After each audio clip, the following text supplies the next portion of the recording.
The following is a conversation with John Mierschimer, a professor at University of Chicago and one of the most influential and controversial thinkers in the world. He teaches, speaks, and writes about the nature of power and war on the global stage, in history and today. Please allow me to say, once again, my hope for this little journey I'm on. I will speak to everyone on all sides, with compassion, with empathy, and with backbone. I will speak with Vladimir Putin and with Volodymyr Zelensky, with Russians and with Ukrainians, with Israelis and with Palestinians, with everyone. My goal is to do whatever small part I can to decrease the amount of suffering in the world by trying to reveal our common humanity. I believe that in the end, truth and love wins. I will get attacked for being naive, for being a shill, for being weak.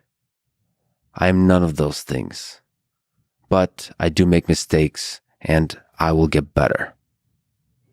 I love you all. This is a Lex Friedman podcast. To support it, please check out our sponsors in the description. And now, dear friends, here's John Mierschimer. Can you explain your view on power in international politics as outlined in your book, The Tragedy of Great Power Politics, and in your writing since then? Yeah, I make two sets of points there.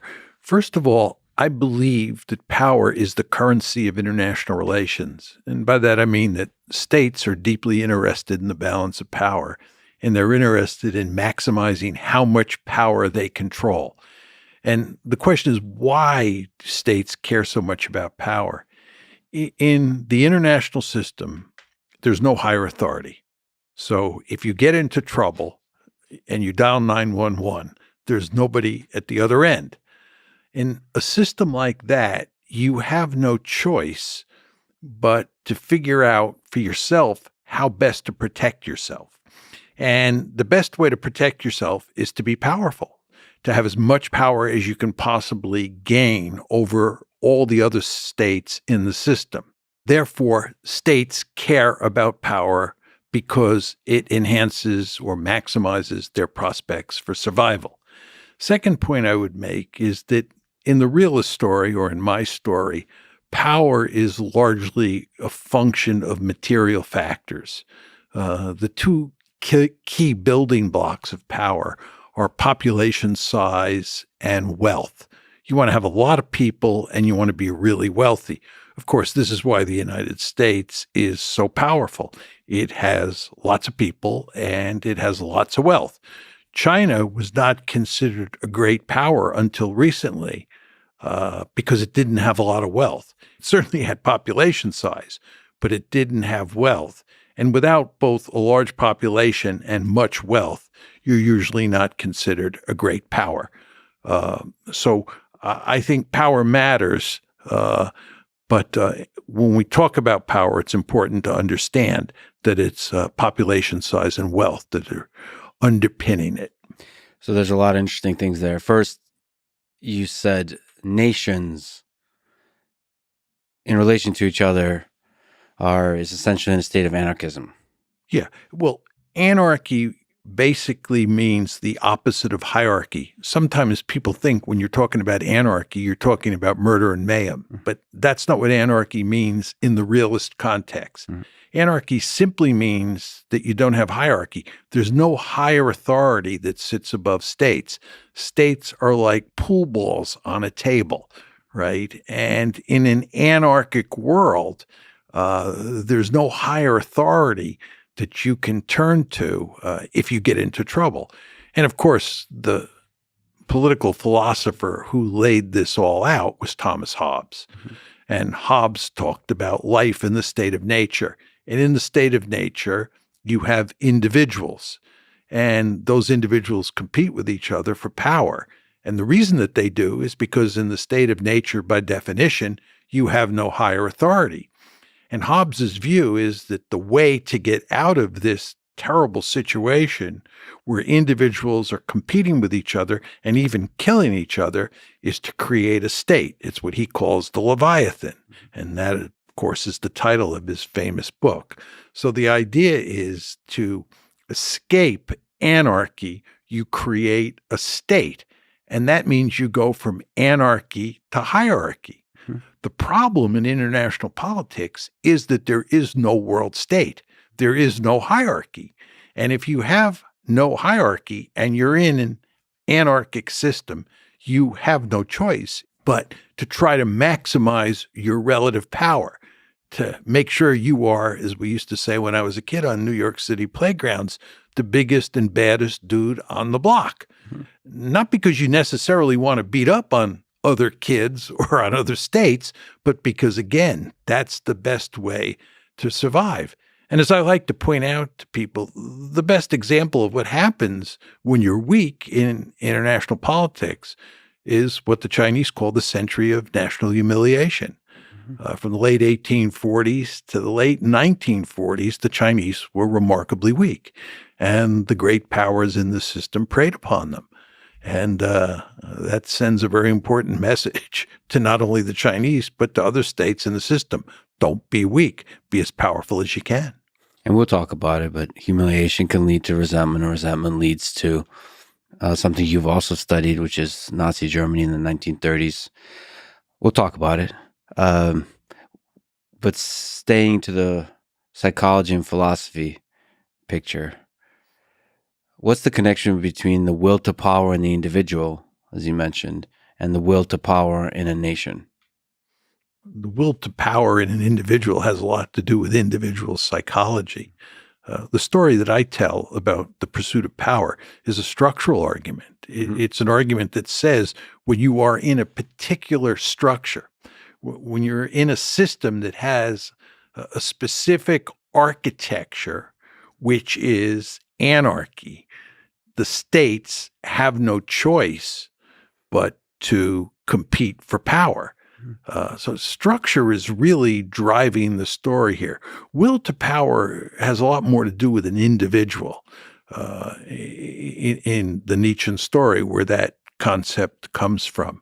So it's very important to understand that I'm not arguing that states are inherently aggressive, right? My point is that as long as states are in anarchy, right, they have no choice but to behave in an aggressive fashion. But if you went to a hierarchic system, there's no reason for those states to worry about the balance of power, because if they get into trouble, there is a higher authority that they can turn to. There is, in effect, a Leviathan.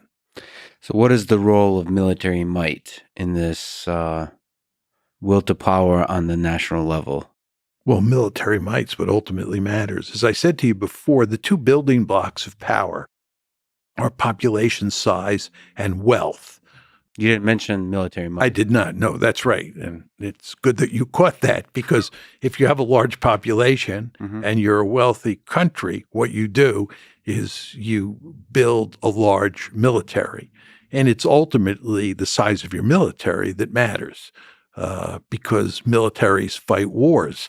And if states are concerned about survival, which I argue is the principal goal of every state in the international system, for what I think are obvious reasons, then they're going to care about having a powerful military that can protect them if another state comes after them.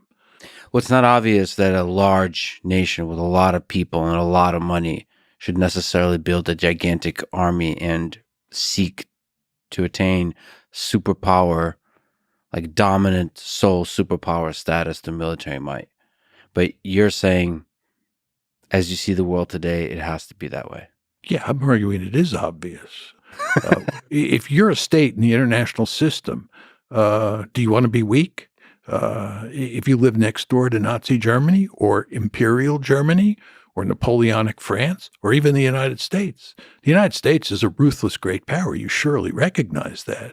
And if you're dealing with the United States of America and you're Vladimir Putin, you want to make sure you're as powerful as possible so that the United States doesn't put its gun sights on you and come after you. Same thing is true with China. You want to be powerful in the international system. States understand that, and they go to great lengths to become powerful.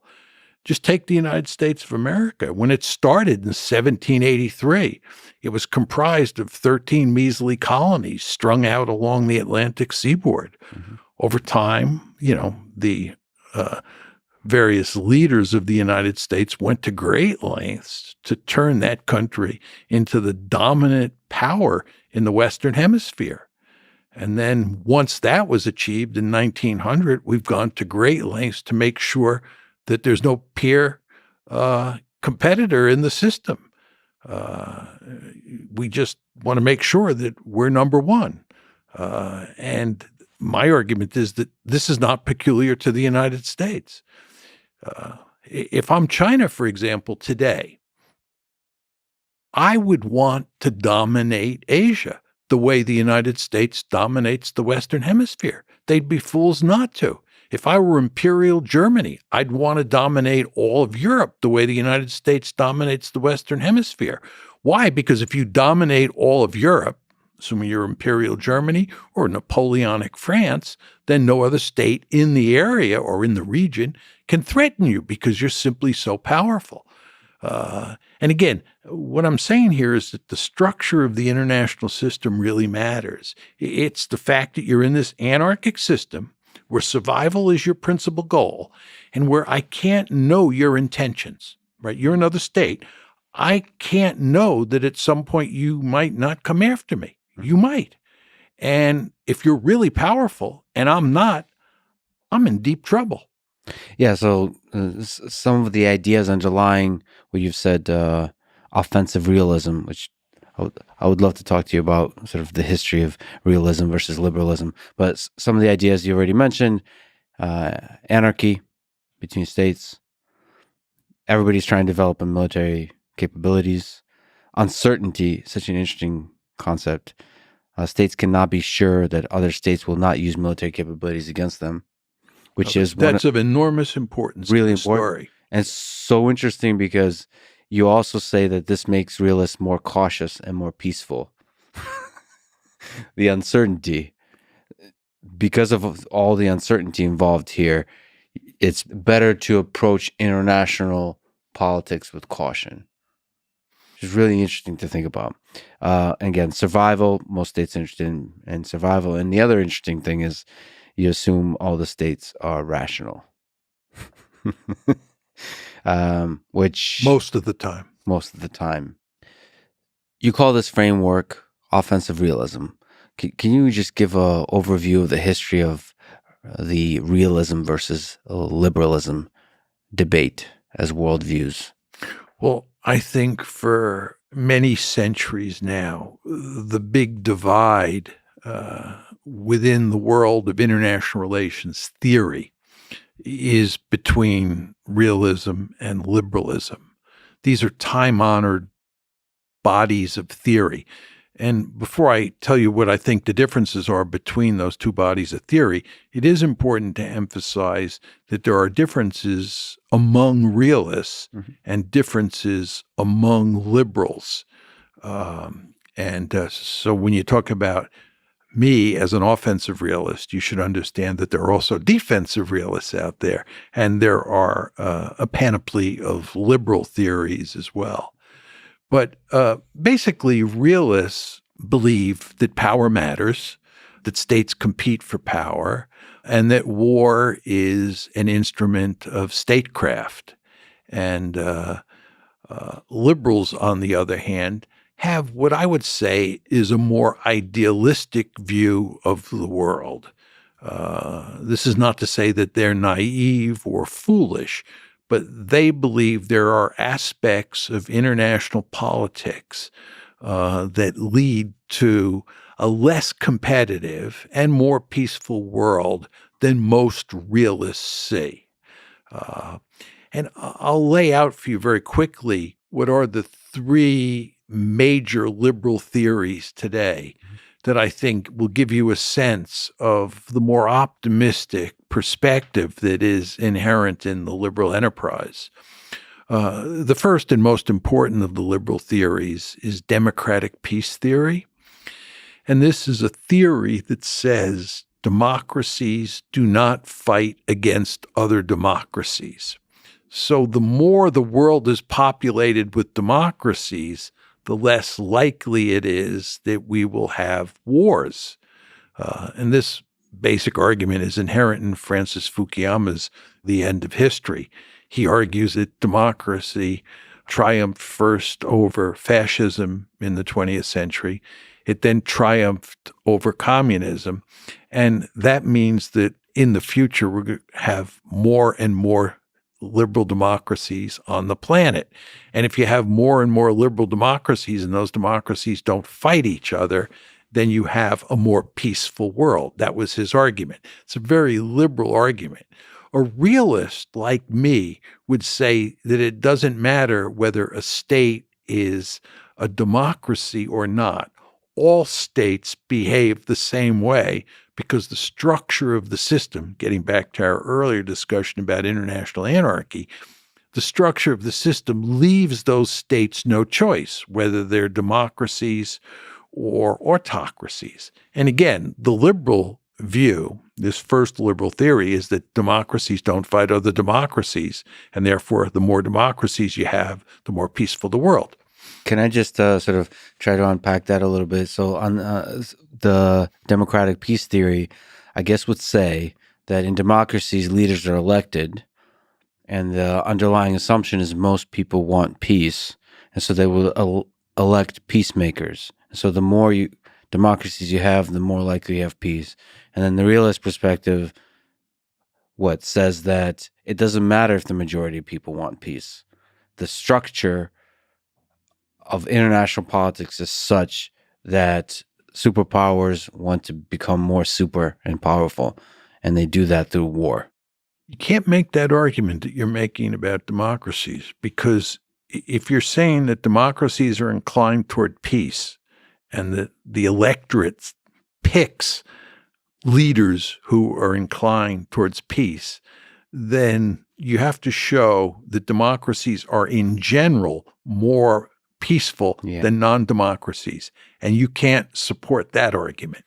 You can find lots of evidence to support the argument that democracies don't fight other democracies. So the argument I believe that you have to make if you're going to support democratic peace theory, the main argument you have to make is that liberal democracies have a healthy respect for each other, and they can assess each other's intentions. If you're a liberal democracy and I'm a liberal democracy, we know we have value systems that argue against aggression and argue for peaceful resolution of crises. And therefore, given these norms, we can trust each other. We can know each other's intentions. Remember, for realists like me, uncertainty about intentions really helps drive the train. Mm-hmm. But if you're talking about two democracies, right, the argument there is that they know each other's intentions. And for you, sure, maybe democracies reduce uncertainty a little bit, but not enough to stop the train. I think that's right. Yeah, that's right. So that's democratic peace theory. Yes. The second theory is economic interdependence theory. And that's the argument that in a globalized world like the one that we live in and have lived in for a long time, there's a great deal of economic interdependence. And if you and I are two countries, or if you and me are two countries and we're economically interdependent and we're both getting prosperous as a result of this economic intercourse, the last thing that we're going to do is start a war, either one of us, because who would kill the goose that lays the golden eggs? It's that kind of argument. So there you have an argument that economic interdependence leads to peace. And then the third liberal argument has to do with institutions, sometimes referred to as liberal institutionalism. And this is the argument that if you can get states into institutions where they become rule-abiding actors, they will obey the rules that dictate that war is not acceptable. So if you get them to accept the UN rules on when you can and cannot initiate a war, then you'll have a more peaceful world. So those are the liberal theories. And as you can tell, they're very different from realism as articulated by somebody like me. Can you maybe argue against the economic interdependence and in the institutions, that institutions follow rules a little bit? So the golden goose with the golden egg, you're saying that nations are happy to kill the goose because, again, they want power. If they think it's necessary to kill the golden goose Yeah. because of security concerns, they will do it. The point is that economic interdependence at its root has prosperity as the core variable. Yeah. In the realist story, the core variable is survival, and survival always trumps prosperity. So if you go back to the period before World War I, we're in Europe, it's 1913 or early 1914. What you see is that you have an intense security competition between all of the great powers. On one side, you have the Triple Alliance, and on the other side, you have the Triple Entente. You have these two alliances, and you have an intense security competition between them, okay? At the same time, you have a great deal of economic interdependence. It's amazing how much economic intercourse is taking place in Europe among all the actors, right? And people are getting prosperous, or countries are getting prosperous as a result. But nevertheless, in the famous July crisis of 1914, this economic prosperity is unable to prevent World War I because security concerns or survival is more important. So there are, going to be lots of situations where prosperity and survival come into conflict. And in those cases, survival will win. And maybe you can speak to the different camps of realists. You said offensive and defensive. Can you draw a distinction between those two? Yeah. Let me just back up a bit on that one. And you were talking about will to power before. The first big divide between realists is structural realists and human nature realists. Nice. And Hans Morgenthau, who was influenced by Nietzsche and therefore had that will to power logic embedded in his thinking about how the world works, right? He was a human nature realist, okay? I'm a structural realist. And I believe it's not human nature, it's not individuals and some will to power that drives competition and war. What drives competition and war is the structure of the system. It's anarchy. So you're not as romantic as the human nature realists. Yeah, there's just a world of difference between the two. Sure. It's just important to understand that. So within that, from the structural, there's a subdivision also of offensive and defensive. Yes, inside the structural realist world, right?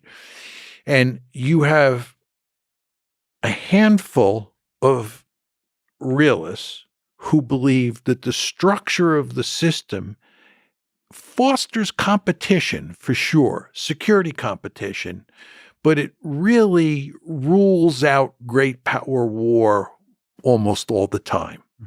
So it makes sense to care about the balance of power, but to focus on maintaining how much power you have. That's the defensive realism, maintaining how much power you have, not trying to gain more power. Because the argument the defensive realists make is that if you try to gain more power, the system will punish you. The structure will punish you. I'm not a defensive realist. I'm an offensive realist. And my argument is that states look for opportunities to gain more power. And every time they see, or almost every time they see an opportunity to gain more power, and they think the likelihood of success is high and the cost will not be great, they'll jump at that opportunity. Just to linger on the human nature perspective, how do you explain Hitler and Nazi Germany? Just one of the more recent aggressive expansions through military might. How do you explain that in the framework of offensive realism? Well, I think that Nazi Germany was driven in large part by structural considerations. And I think if you look at Imperial Germany, which was largely responsible for starting World War I, and of course Nazi Germany is largely responsible for starting World War II, what that tells you is you didn't need Adolf Hitler to start World War I. Yeah. Right. And I believe that there is a good chance you would have had World War II in the absence of Hitler. Right. I believe that Germany was very powerful. It was deeply worried about the balance of power in Europe, and it had strong incentives to behave aggressively in the late 1930s, early 1940s. So I believe that structure mattered. However, I want to qualify that in the case of Adolf Hitler, because I do think he had what you would call a will to power. I've never used that word to describe him before, but it's consistent with my point that I often make, that there are two leaders, or there have been two leaders in modern history who are congenital aggressors. And one was Napoleon and the other was Hitler. Now, if you want to call that a will to power, you can do that. I'm more comfortable referring to Hitler as a congenital aggressor and referring to Napoleon as a congenital aggressor, although there were important differences between the two, because Hitler was probably the most murderous leader in recorded history, and Napoleon was not in that category at all. But both of them were driven by what you would call a will to power, and that has to be married to the structural argument in Hitler's case and also in Napoleon's case. Is there some degree on the human psychology side that resentment, because of what happened after World War I, led to Hitler wielding so much power, and then Hitler starting World War II? So this is the human side. Perhaps the reason I asked that question is also because you mentioned the century of humiliation on the China side. So to which degree did humiliation lead to Hitler and lead to World War II? Well, the question of what led to Hitler is a very different question than the question of what led to World War II once Hitler was in power. I mean, after January 30th, 1933, he's in power. And then the question of what is driving him comes racing to the fore. Is there resentment over the Versailles Treaty and what happened to Germany? Mm-hmm. Yes. Did that matter? Yes. But my argument is that structure was the principal factor driving the train in Hitler's case. But what I'm saying here is that there were other factors as well, resentment being one of them, will to power, or the fact that he was a congenital aggressor in my lexicon certainly mattered as well. So I don't want to dismiss your point about resentment. So Hitler in particular, the way he wielded, the way he gained so much power might have been the general resentment of the populace, of the German populace. I think that as a result of defeat in World War I and all the trials and tribulations associated with Weimar Germany, and then the coming of the Great Depression, all of those factors definitely account for his coming to power. I think that one of the reasons that he was so successful at winning over the German people once he came to power was because there was a great deal of resentment in the German body politic.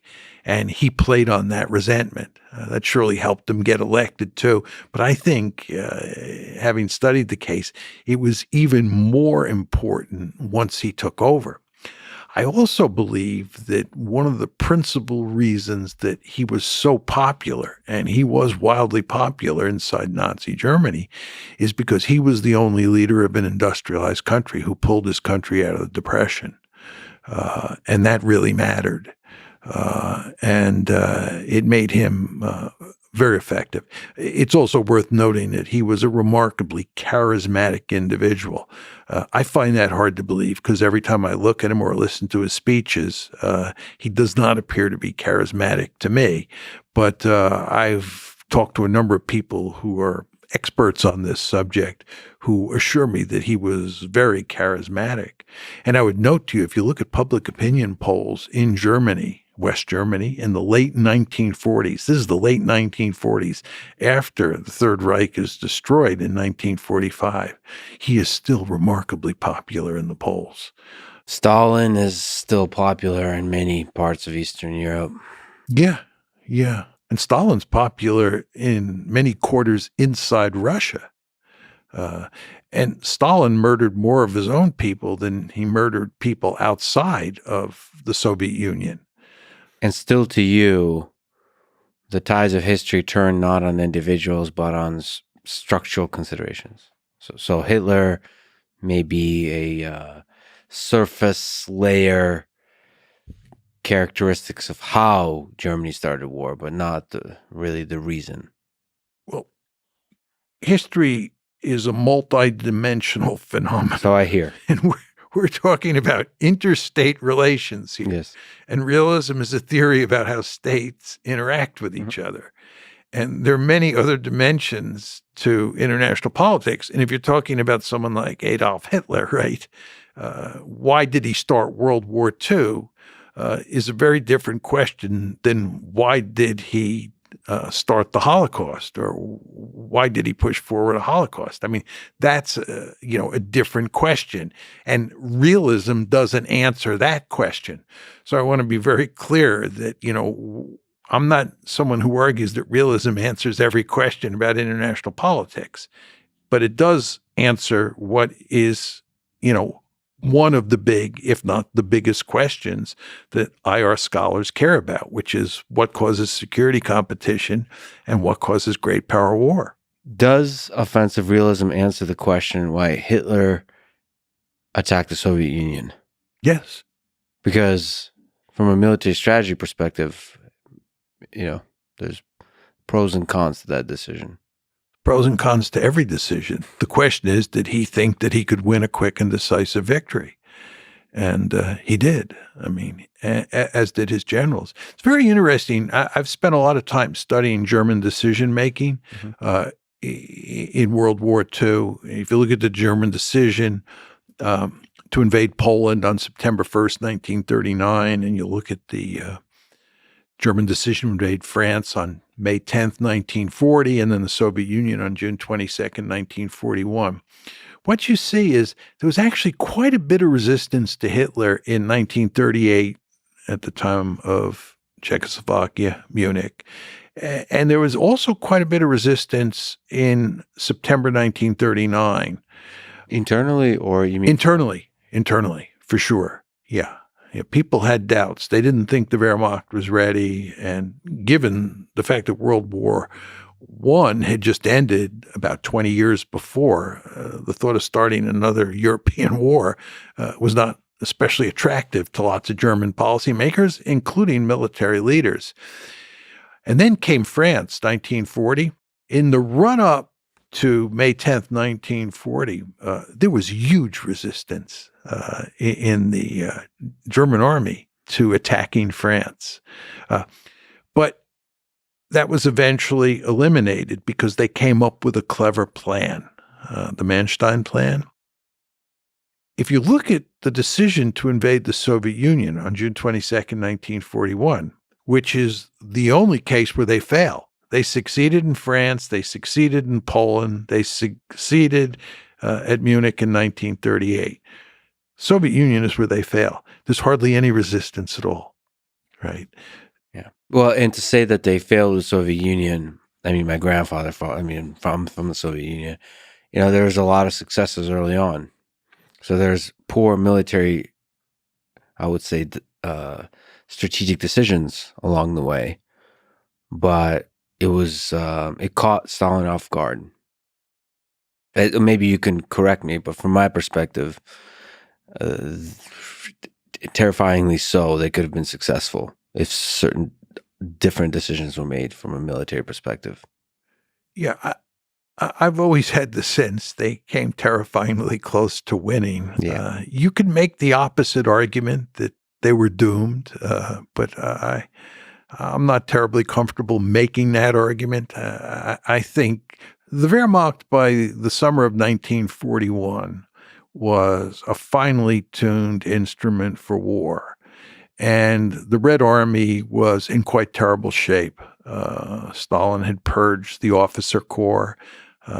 They had performed poorly in Finland, and there were all sorts of reasons to think that they were no match for the Wehrmacht. And if you look at what happened in the initial stages of the conflict, that proved to be the case. The Germans won a lot of significant tactical victories early on. And if they focused and went to Moscow as quickly as possible, it's, again, terrifyingly so could have been a basically topple Stalin. And one thing that's possible. That's possible. Fortunately, we're not going to run the experiment again, but one could argue that had they concentrated, as the generals wanted to do, in going straight for Moscow, that they would have won. I mean, what Hitler wanted to do is he wanted to go into the Ukraine. I mean, Hitler thought that the main axis, there were three axes. The northern axis went towards Leningrad. The central axis, of course, went to Moscow. And then the southern axis, Army Group South, headed towards Ukraine and deep into the Caucasus. And Hitler believed that that should have been the main axis. And in fact, in 1942, the Germans go back on the offensive in 1942. This is Operation Blue. And the main axis in 42 is deep into the Ukraine and into the Caucasus. Mm-hmm. And that fails. But one could argue that had they done that in 41, had they not gone to Moscow, had they concentrated on going deep into Ukraine and into the Caucasus, they could have knocked the Soviets out that way. I'm not sure that in the end I believe that. I think in the end the Soviets would have won no matter what, but I'm not 100% sure of that. So sometimes maybe you can educate me, but sometimes, they say, just like with Napoleon, winter defeated Hitler in Russia. I think not often enough people tell the story of the soldiers and the motivation and how hard they fight. So it turns out that Ukrainians and Russians are not easy to conquer. They're the kinds of people that don't roll over and fight bravely. There seems to be a difference in certain peoples in how they see war, how they approach war, how proud they are to fight for their country, to die for their country, these kinds of things. So I think Battle of Stalingrad tells, at least to me, a story of extremely brave fighting on the Soviet side. And it's a component of war too. It's not just structural. It's not just military strategy. It's also the humans involved. But maybe that's a romantic notion of war. No, I think there's a great deal of truth in that. But let's just unpack it a bit in the case of the Soviet Union in World War II. The counter-argument to that is that in World War I, the Russian army disintegrated. And if you look at what happened when Napoleon invaded in 1812, and you look at what happened in 1917, and then you look at what happened between 41 and 45, the Napoleon case looks a lot like the Hitler case, and it fits neatly with your argument. But World War I does not fit neatly with your argument because the Russians lost and surrendered. Yeah. And you had the infamous Treaty of Brest-Litovsk, where the Soviet Union then, because it went from Russia to the Soviet Union in October 1917, the Soviet Union surrendered large amounts of Soviet territory because it had suffered a humiliating defeat. My argument for why the Russians, let me take that back, why the Soviets fought like wild dogs in World War II is that they were up against a genocidal adversary.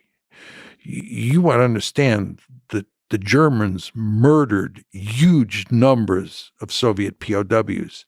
The overall total was 3.7 million. And by December of 1941, remember the invasion is June 41, by December of 1941, the Germans have murdered 2 million Soviet POWs. At that point in time, they had murdered many more POWs than they had murdered Jews. And this is not to deny for 1 second that they were on a murderous rampage when it came to Jews. But they were also on a murderous rampage when it came to Soviet citizens and Soviet soldiers, right? So those Soviet soldiers quickly came to understand that they were fighting for their lives. If they were taken prisoner, they would die. So they fought like wild dogs. Yeah, the story of the Holocaust of the 6 million Jews is often told extensively. If Hitler conquered the Soviet Union, it's terrifying to think on a much grander scale than the Holocaust what would have happened to the Slavic people, to the Soviet people. Absolutely. All you have to do is read the Hunger Plan, right? And they also had a plan. What was it called? Grand Plan East. I forget the exact name of it, which made it clear that they were going to murder many tens of millions of people. And by the way, I believe that they would have murdered all the Poles and all the Roma. I mean, my view is that the Jews were number one on the genocidal hit list. The Roma or the Gypsies were number two, and the Poles were number three. And of course, I just explained to you how many POWs they had killed. So they would have ended up murdering huge numbers of Soviet citizens as well.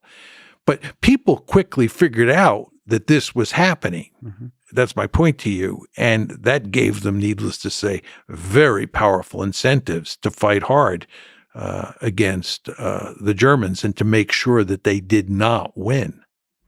To fast forward in time, but not in space. Let me ask you about the war in Ukraine. Why did Russia invade Ukraine on February 24th, 2022? What are some of the explanations given, and which do you find the most convincing? Well, clearly the conventional wisdom is that Putin is principally responsible. Putin is an imperialist.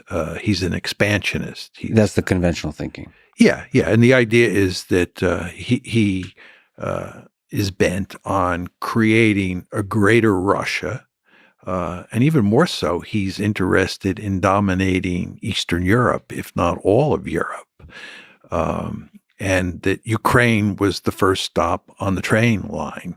And what he wanted to do was to conquer all of Ukraine, incorporate it into a greater Russia, and then he would move on and conquer other countries. This is the conventional wisdom. My view is there is no evidence, let me emphasize, zero evidence to support that argument. Which part? The imperialist part, the sense that he sought to conquer all of Ukraine and move on and conquer. There's no evidence he was interested in conquering all of Ukraine. There's no evidence beforehand that he was interested in conquering any of Ukraine. And there's no way that an army that had 190,000 troops at the most, right, could have conquered all of Ukraine. Just impossible. As I like to emphasize, when the Germans went into Poland in 1939, and the Germans, you want to remember, were only intent on conquering the western half of Poland because the Soviets, who came in later that month, were going to conquer the eastern half of Poland. So the western half of Poland is much smaller than Ukraine. And the Germans went in with 1.5 million troops. If Vladimir Putin were bent on conquering all of Ukraine, he would have needed at least 2 million troops. I would argue he'd need 3 million troops, because not only do you need to conquer the country, you then have to occupy it. But the idea that 190,000 troops was sufficient for conquering all of Ukraine is not a serious argument. Furthermore, he was not interested in conquering Ukraine, and that's why in March 2022, this is immediately after the war starts, he is negotiating with Zelensky to end the war. There are serious negotiations taking place in Istanbul involving the Turks, and Naftali Bennett, who was the Israeli prime minister at the time, was deeply involved in negotiating with both Putin and Zelensky to end the war. Well, if he was interested, Putin, in conquering all of Ukraine, why in God's name would he be negotiating with Zelensky to end the war? And of course, what they were negotiating about was NATO expansion into Ukraine, which was the principal cause of the war. People in the West don't want to hear that argument because if it is true, which it is, then the West is principally responsible for this bloodbath that's now taking place. And of course, the West doesn't want to be principally responsible. It wants to blame Vladimir Putin. Mm-hmm. So we've invented this story out of whole cloth that he is an aggressor, that he's the second coming of Adolf Hitler, and that what he did in Ukraine was try to conquer all of it. And he failed. But with a little bit of luck, he probably would have conquered all of it. And he'd now be in the Baltic states and eventually end up dominating all of Eastern Europe. As I said, I think there's no evidence to support this. So maybe there's a lot of things to ask there. Maybe just to linger on NATO expansion. What is NATO expansion? What is the threat of NATO expansion, and why is it such a concern for Russia? NATO was a mortal enemy of the Soviet Union during the Cold War. It's a military alliance which has at its heart the United States of America, which is the most powerful state on the planet. It is perfectly understandable that Russia is not going to want that military alliance on its doorstep. Here in the United States, we have, as you well know, what's called the Monroe Doctrine. And that basically says no great powers from Europe or Asia are allowed to come into our neighborhood and form a military alliance with anybody in this neighborhood. When I was young, there was this thing called the Cuban Missile Crisis. The Soviets had the audacity to put nuclear-armed missiles in Cuba. We told them in no uncertain terms that that was not acceptable and that those missiles had to be removed. This is our backyard, and we do not tolerate distant great powers coming into our neighborhood. Well, what's good for the goose is good for the gander. And if we don't like great powers coming into our neighborhood, it's hardly surprising that the Russians did not want NATO on their doorstep. They made that manifestly clear when the Cold War ended, and they exacted a promise from us that we would not expand NATO. And then when we started expanding NATO, they made it clear after the first tranche in 1999 that they were profoundly unhappy with that. They made it clear in 2004 after the second tranche that they were profoundly unhappy with that expansion. And then in April 2008, when NATO announced that Ukraine and Georgia would become part of NATO, they made it unequivocally clear, not just Putin, that that was not going to happen. They were drawing a red line in the sand. And it is no accident that in August 2008, remember, the Bucharest summit is April 2008, and August 2008, you had a war between Georgia and Russia, and that involved at its core NATO expansion. So the Americans and their allies should have understood by at least August 2008 that continuing to push to bring Ukraine into NATO was going to lead to disaster. And I would note that there were all sorts of people in the 1990s, like George Kennan, William Perry, who was Bill Clinton's Secretary of Defense, the chairman of the Joint Chiefs of Staff, Paul Nitze, and so forth and so on, who argued that NATO expansion would end up producing a disaster, which it has. I would note that at the famous April 2008 Bucharest summit, where NATO said that Ukraine would be brought into the alliance. Angela Merkel and Nicolas Sarkozy, the German and French leaders respectively, opposed that decision. Angela Merkel later said that the reason she opposed it was because she understood that Putin would interpret it as a declaration of war. Just think about that. Merkel is telling you that she opposed NATO expansion into Ukraine because she understood correctly that Putin would see it as a declaration of war. What did the United States and its friends in Europe do? They continued to push and push because we thought that we could push NATO expansion down their throat after 2008, the same way we did in 1999 and 2004. But we were wrong, and it all blew up in our face in 2014. And when it blew up in our face in 2014, what did we do? Did we back off and say, well, maybe the Russians have some legitimate security interests? No, that's not the way we operate. We continued to double down. And the end result is that in 2022, you got a war.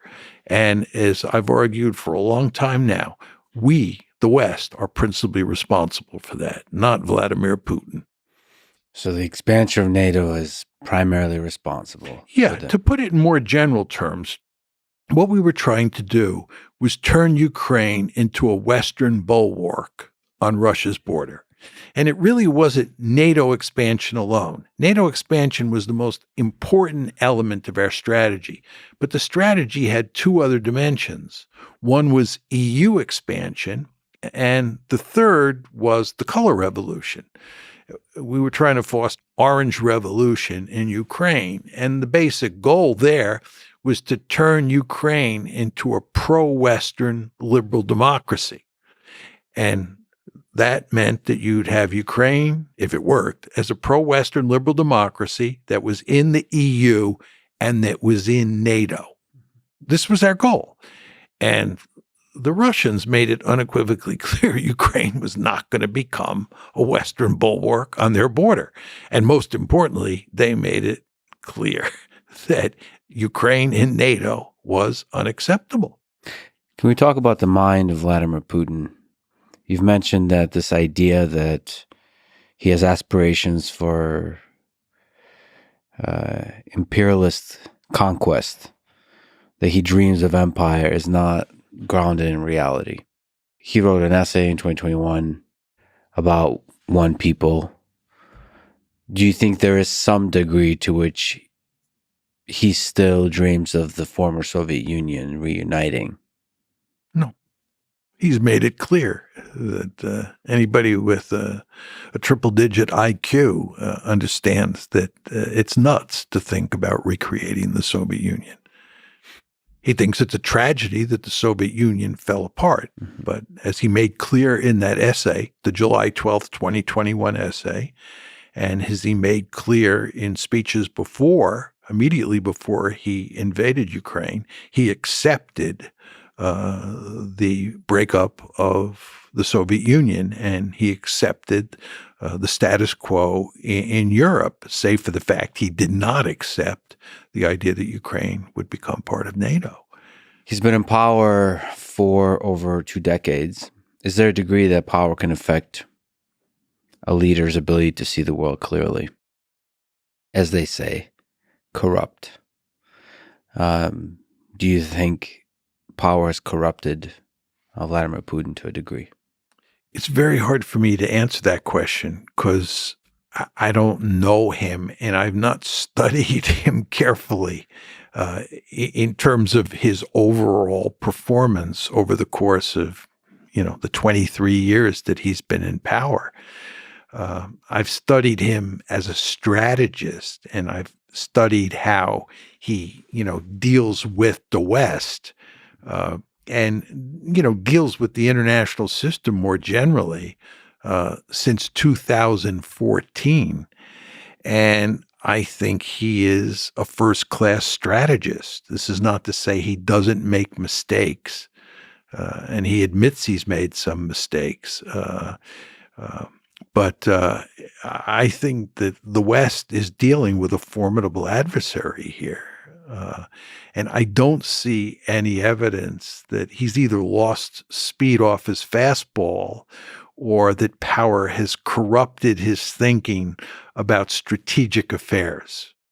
So he has consistently put as a primary concern security, as does the United States. He's put for Russia security, making sure that NATO doesn't get close to its borders. I think that's clear. Yeah. I think, as I emphasized early on in our conversation, that leaders privilege security or survival over everything else. And by the way, he gave a number of talks and press conferences in addition to writing that famous article that you referred to on July 12, 2021. So we have, a pretty clear record of what he was saying, and I would argue what he was thinking in the run-up to the war in February 2022. And if you read what he said, it's quite clear that he privileged security or survival. He was deeply concerned about the security of Russia. And Russia is a quite vulnerable state in a lot of ways, especially if you think back to what it looked like in the 1990s, as you know better than I do. It was in terrible shape. The Chinese talk about the century of national humiliation. One could argue that for the Russians, that was the decade of national humiliation. And it took Putin, I think, quite a bit of time to bring the Russians back from the dead. I think he eventually succeeded, but it took a considerable amount of time. And I think he understood that he was not playing a particularly strong hand. He was playing something of a weak hand. And he had to be very careful, very cautious. And I think he was.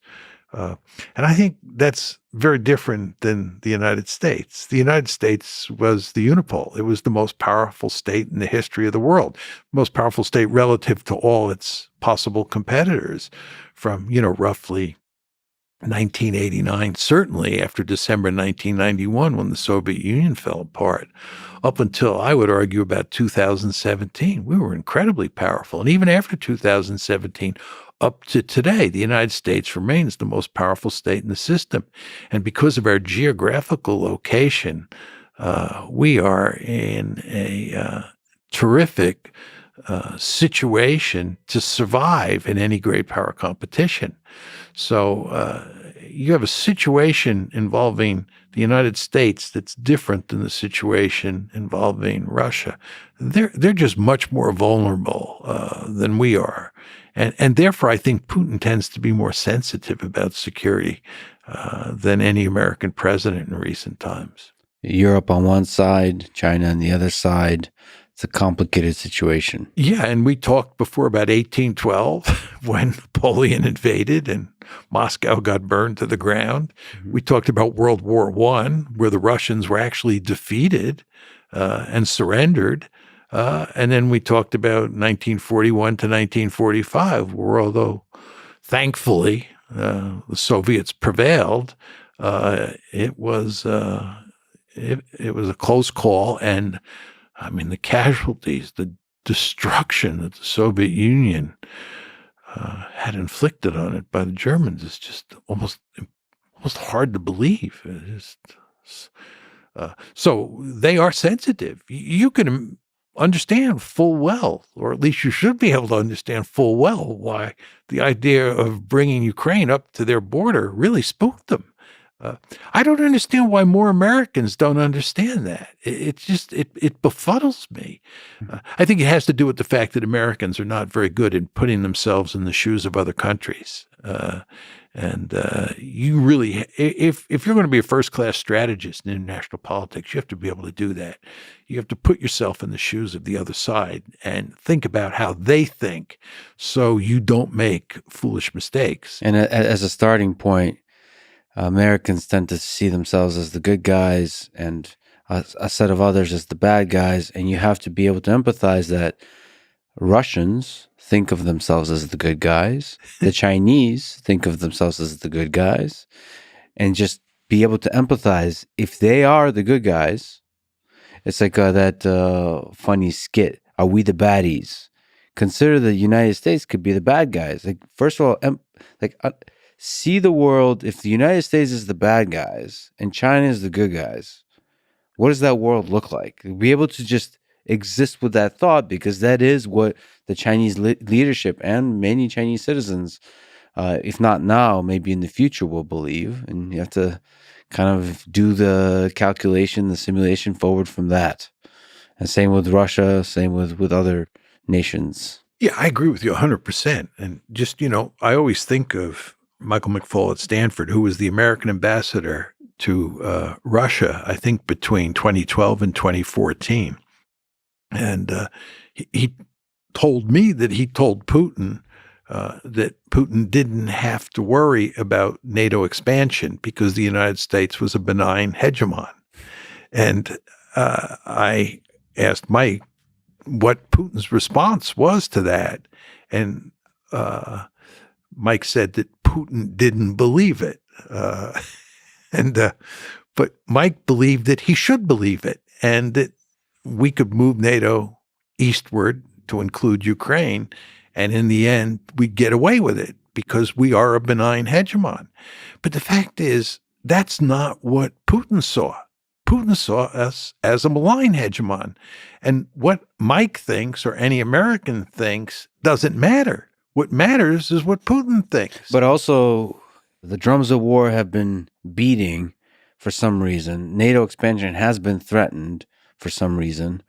So you've talked about NATO expansion being dead. So it doesn't make sense from a geopolitical perspective on the Europe side to expand NATO. But nevertheless, that threat has been echoed. So why has NATO expansion been pushed from your perspective? There are two reasons. One is, first of all, we thought it was a wonderful thing to bring more and more countries into NATO. We thought that it facilitated peace and prosperity. It was ultimately all for the good. Mm-hmm. And we also thought that countries like Ukraine had a right to join NATO. Mm-hmm. These are sovereign countries that can decide for themselves, and the Russians have no say in what Ukraine wants to do. And then finally, and this is a point I emphasized before, we were very powerful and we thought we could shove it down their throat. So it's a combination of those factors that led us to pursue what I think was ultimately a foolish policy. We've talked about how wars get started. How do you hope the war in Ukraine ends? What are the ways to end this war? What are the ways to achieve peace there? To end the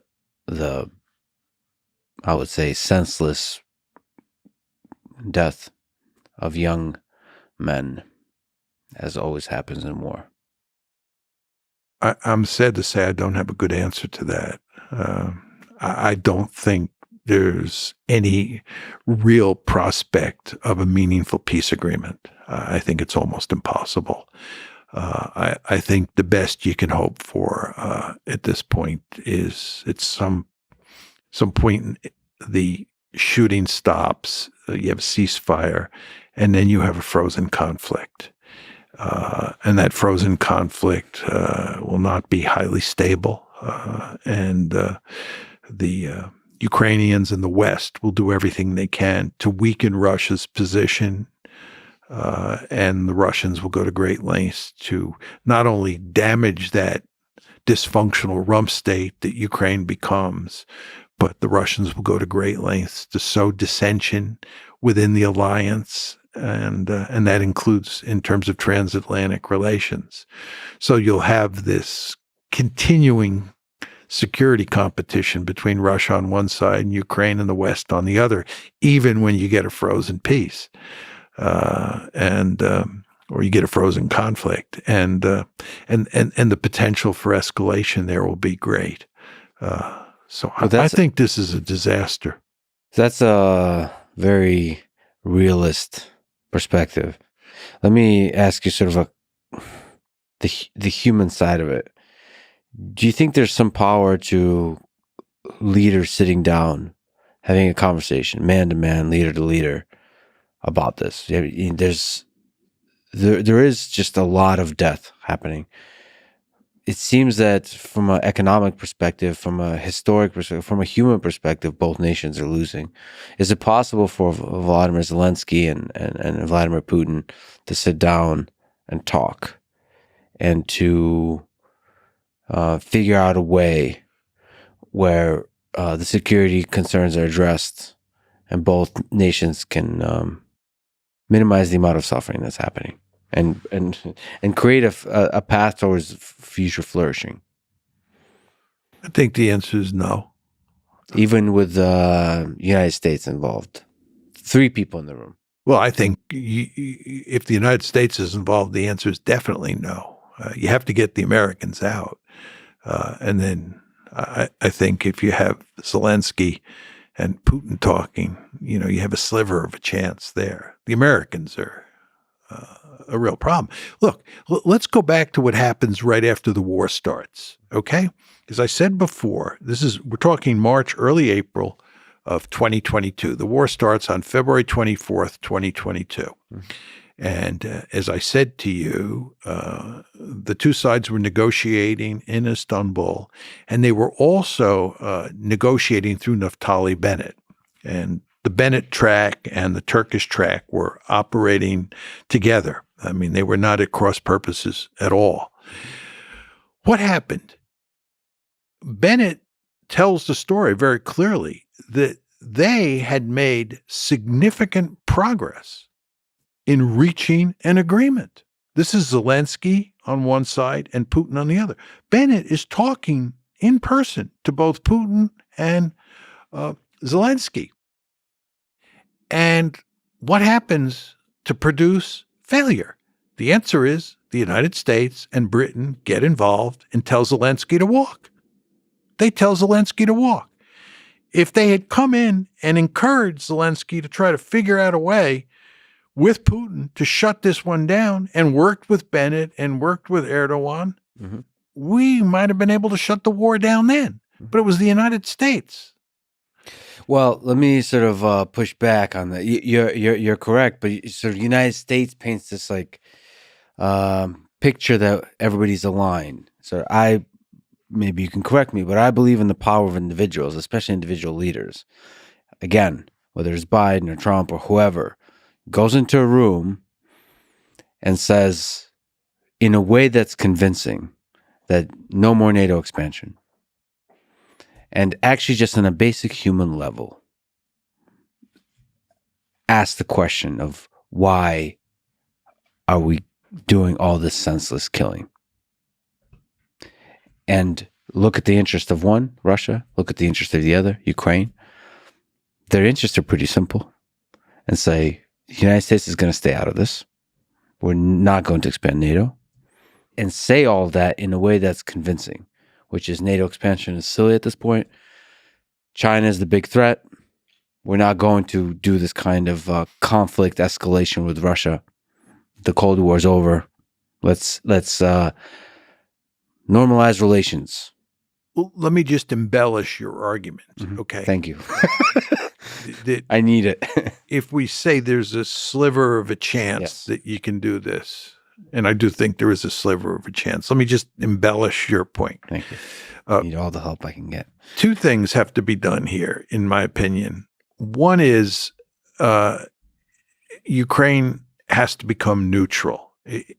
And it has to completely sever all security ties with the West, mm-hmm. right? It's not like you can say we're not going to expand NATO to include Ukraine, but we're going to continue to have some loose security arrangement with Ukraine.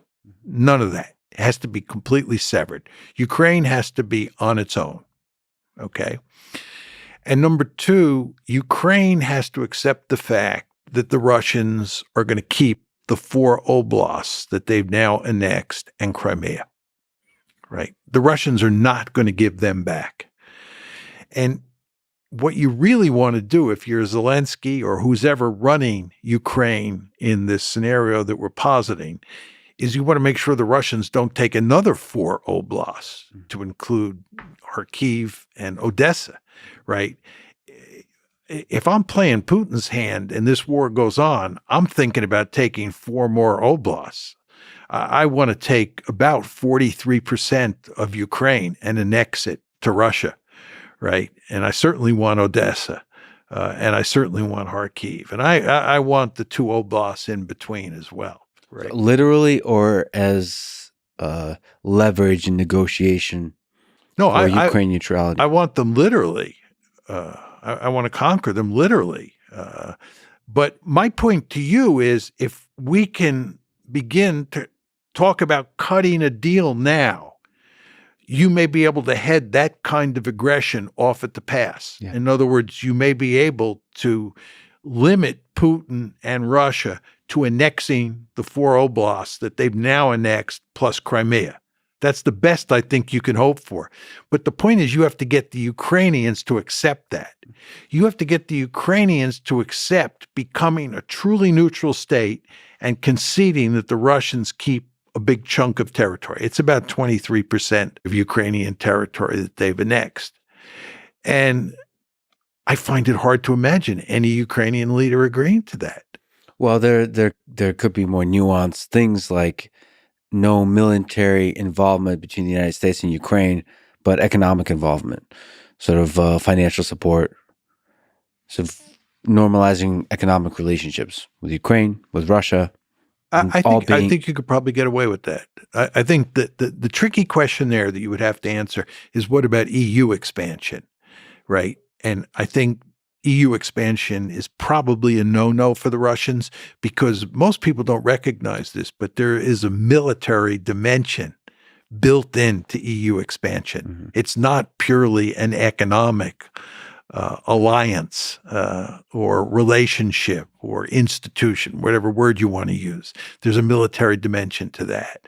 And in the run-up to the war, actually in the run-up to the 2014 crisis, when it first broke out, the Russians made it clear they saw EU expansion as a stalking horse for NATO expansion.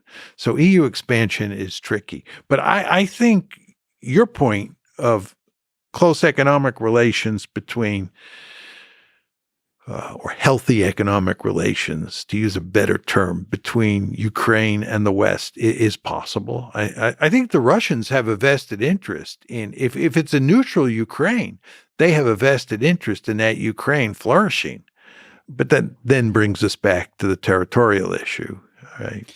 Well, so do you believe it's possible for individual human relations to counteract the structural forces that you talk about? So meaning the leaders being able to pick up the phone and make agreements that are good for humanity as a whole and for their individual nations in the long term. I think leadership matters here. I mean, one of the real problems here is that there's no trust, and on the Russian side, and that has to do with the Minsk agreements. The Minsk agreements, which were designed to shut down the civil war in eastern Ukraine, in the Donbass, really mattered to the Russians. And there were 4 players involved in the Minsk process, 4 main players: Russia and Ukraine, of course, and then Germany and France. And I believe the Russians took the Minsk Accords seriously. I believe Putin took them very seriously. He wanted to shut down that conflict. And Angela Merkel, Francois Hollande, he was the French leader, and Poroshenko, who was the Ukrainian leader. Those were the 3 key players besides Putin.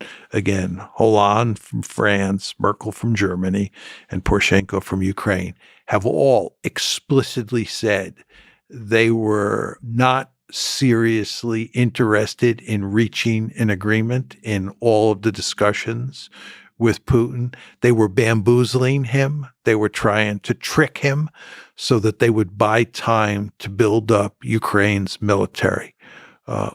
Putin is profoundly upset about these admissions by these 3 leaders. He believes he was fooled into thinking that Minsk could work. He believes that he negotiated in good faith and they did not. And he believes that the level of trust now between Russia and the West is virtually zero as a result of this experience over Minsk. I only bring this up because it cuts against your argument that leaders could pick up the phone and talk to each other and trust each other, at least somewhat, to work out a meaningful deal. If you're Putin at this point in time, trusting the West is not an idea that's going to be very attractive at all. In fact, you're going to distrust anything they say. Yeah, distrust anything the West say, but there is individual humans. The way human nature works is when you're sitting across from a person, you can trust a human being while still distrusting the West. I mean, I believe in the power of that. I think with the right leaders, you could sit down and talk. Like override the general structural distrust of the West and say, you know what, I like this guy or gal, whatever. I do hope Zelensky and Putin sit down together and talk, have multiple talks. Just remember they were doing that in March, and the Americans came in and the British came in. Yeah. And they scotched a potential deal. Well, the other beautiful thing about human nature, there's forgiveness and there's trying again. When you're the leader of a country in an anarchic system, you have to be very careful not to let your trust in a foreign leader take you too far. Because if that foreign leader betrays you or betrays your trust and stabs you in the back, you could die. And again, you want to remember that the principal responsibility of any leader, I don't care what country it is to ensure the survival of their state. And that means that, trust is only going to buy you so much. And when you've already betrayed the trust of a leader, you really are not going to be able to rely on trust very much to help you moving forward. Now, you disagree with that? I hope you're right. And if they can shut down the Ukraine-Russia war, it would be wonderful. If I'm proved dead wrong, that would be wonderful news.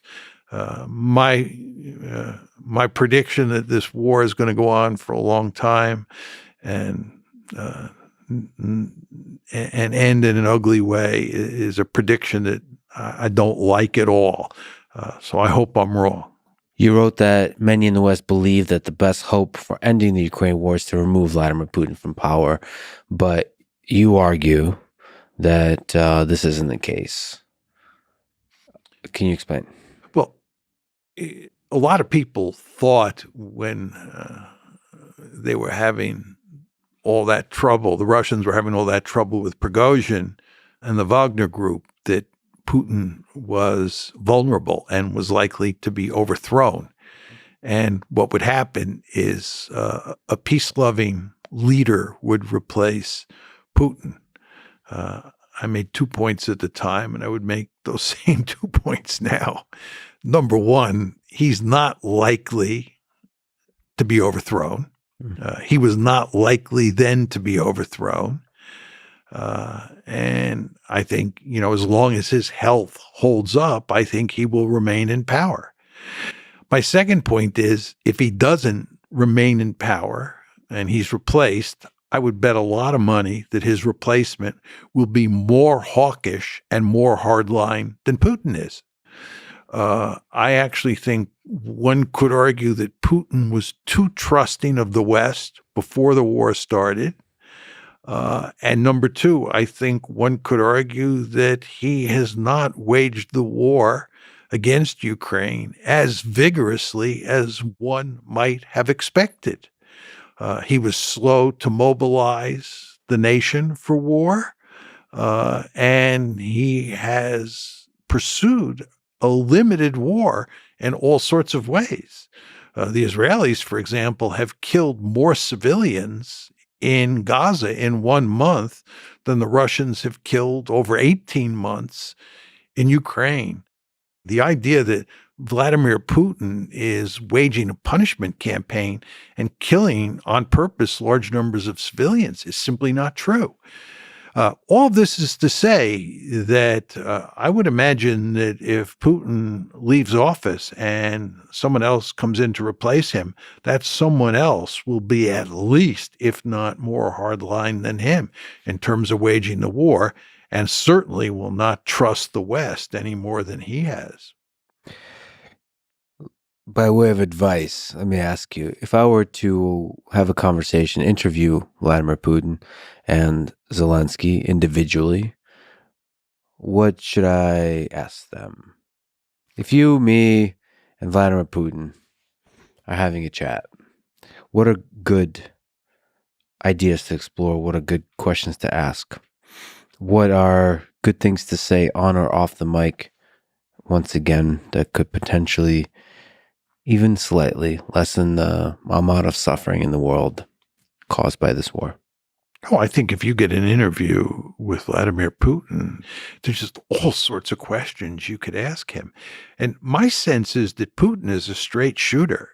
He's also very knowledgeable about history, and he has simple theories in his head about how the world works. And I think he would level with you, and all you would have to do is just, figure out what all the right questions are. And that would not be hard to do, right? You could ask him, why was he so foolish? This is for example, why was he so foolish as to trust Poroshenko, Hollande, and Merkel in the Minsk Accords?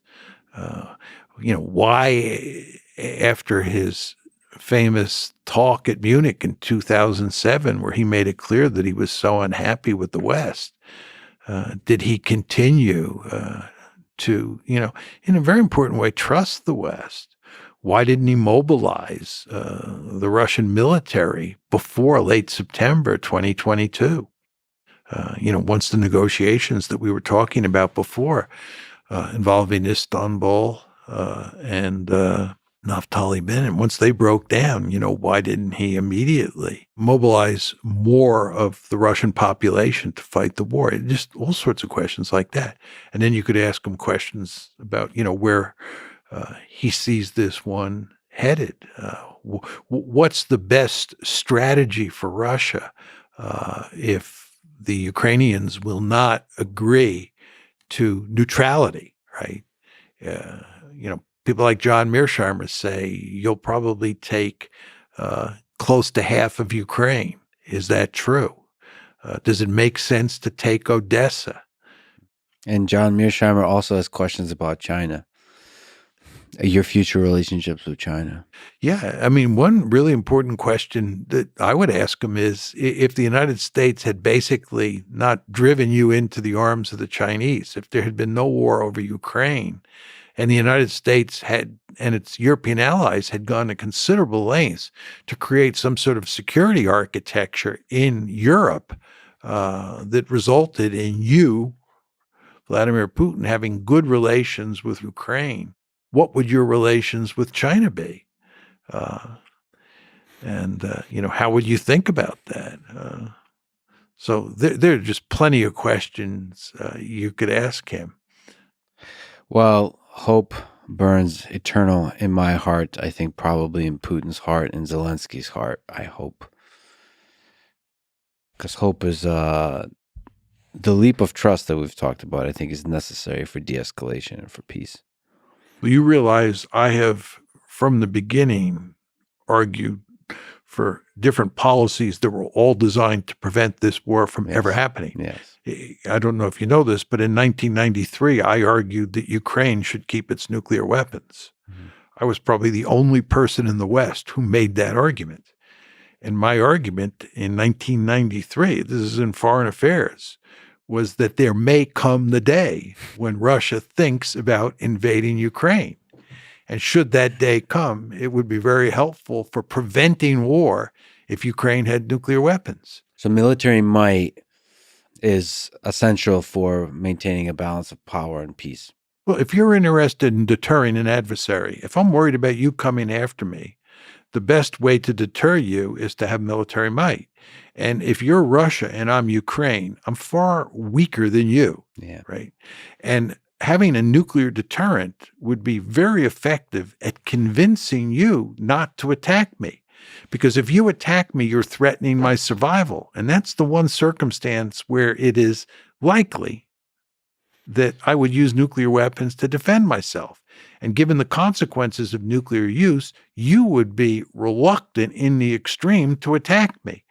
So that's why I argued in 93 that if Ukraine kept its nuclear weapons, that made war down the road much less likely. And I believe I was correct. And in fact, Bill Clinton, who played the key role in forcing Ukraine to give up its nuclear weapons, now says, he has said it publicly, you can find it on YouTube, that he made a mistake doing that. Furthermore, I argued in 2014 that it made eminently good sense not to continue to push to bring Ukraine into NATO, because the end result is that Ukraine would be destroyed, and Ukraine is being destroyed. So I was deeply interested at the time in making sure that that didn't happen for the good of the Ukrainians, not to mention because stability in Europe is a net positive for almost everybody involved. But people did not listen to me then either. How did nuclear weapons change the calculus of offensive realism because of mutually assured destruction? I mean, it's not just military might. It's just so destructive that you basically can't use nuclear weapons unless you want complete destruction. There's no question that the presence of nuclear weapons makes it much less likely, I'm choosing my words carefully here, much less likely that a great power would aggress against another great power. It doesn't take that possibility off the table, but it makes it much less likely because of the reasons that you articulated. But with regard to nuclear use, it's an interesting question how you think about nuclear use in a mad world. I mean, your point that we're in a mad world is that's mad, capital M-A-D, as well as Yes. M-A-D, Yes, small both. letters. But let's stick to the capital letters. Yeah. We're in a world of mutually assured destruction. There's no question that in that world, it's unlikely that nuclear weapons would be used. But the way you use nuclear weapons in that world is you use them for manipulation of risk purposes, demonstration effect. You put both sides out on the slippery slope. Now, what exactly am I saying here? Let me talk about NATO doctrine during the Cold War. We lived in a mad world. United States and Soviet Union, or the Warsaw Pact and NATO, both had an assured destruction capability. So you had mutual assured destruction. If the Warsaw Pact were to invade Western Europe, and here we're talking about West Germany, and NATO was losing the war, we said that we would use nuclear weapons. How would we use nuclear weapons given that we were in a mad world?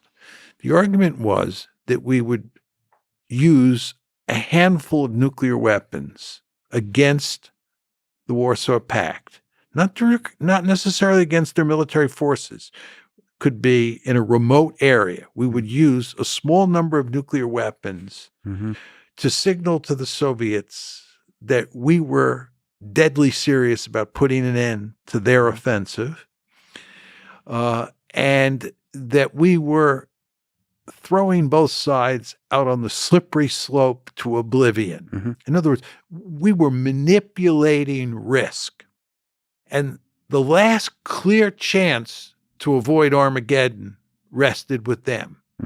And then we would tell them that if you retaliated with a handful of nuclear weapons and you didn't cease your offensive against West Germany, we would launch another nuclear attack. We would explode a handful more of nuclear weapons, all for the purposes of showing you our resolve, right?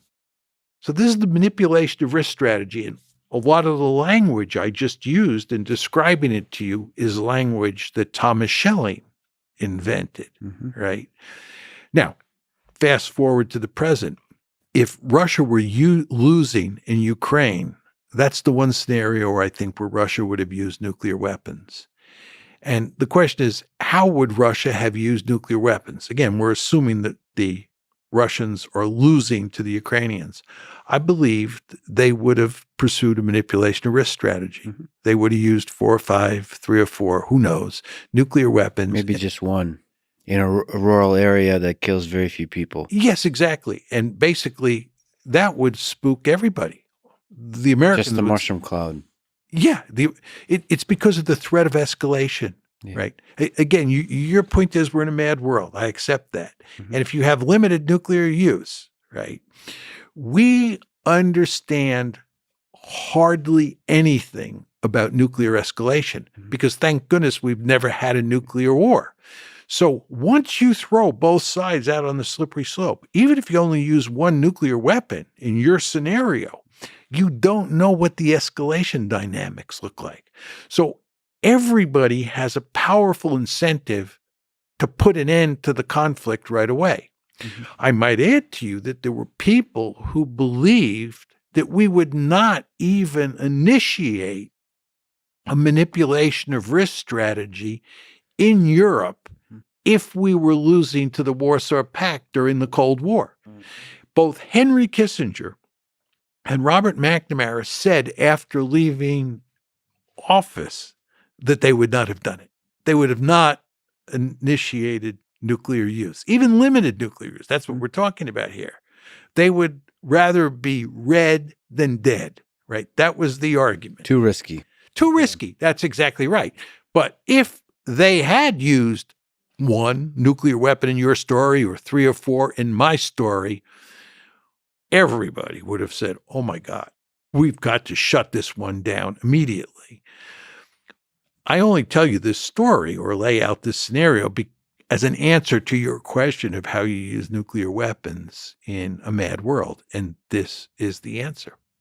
This is all very terrifying. Perhaps in part it's terrifying to me because I can see in the 21st century, China, Russia, Israel, United States using a nuclear weapon in this way, blowing it up somewhere in the middle of nowhere that kills maybe nobody. But I'm terrified of seeing the mushroom cloud and not knowing what, given social media, given how fast news travels, what the escalation looks like there. Just, in a matter of minutes, how the news travels and how the leaders react. It's terrifying that this little demonstration of power, the ripple effects of it in a matter of minutes, seconds, what that leads to. Because it's human emotions. It's like you see the landscape of human emotions, the leaders and the populace and the way news are reported, and then the landscape of risk, as you mentioned, shifting like the world's most intense nonlinear dynamical system. And it's just terrifying because the entirety of human civilization hangs in the balance there. And it's like this, like hundreds of millions of people could be dead. Let's just talk about this in the context of the Ukraine war.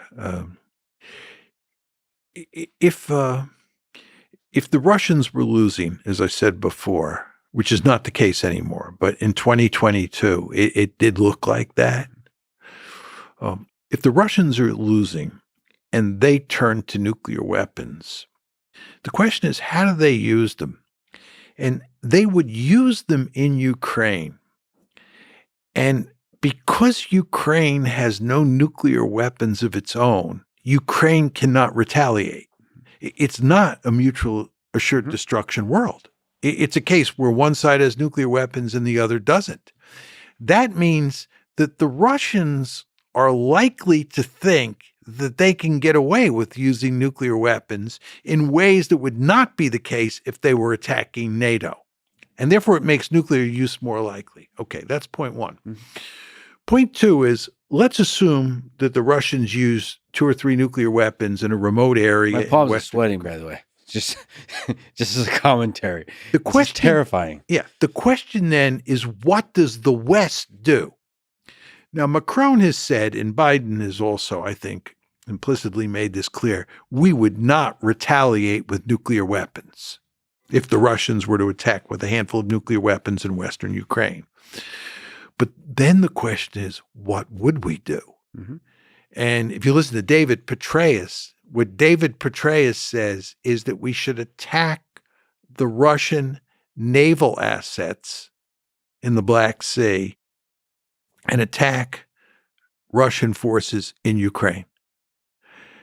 Well, once you do that, you have a great power war.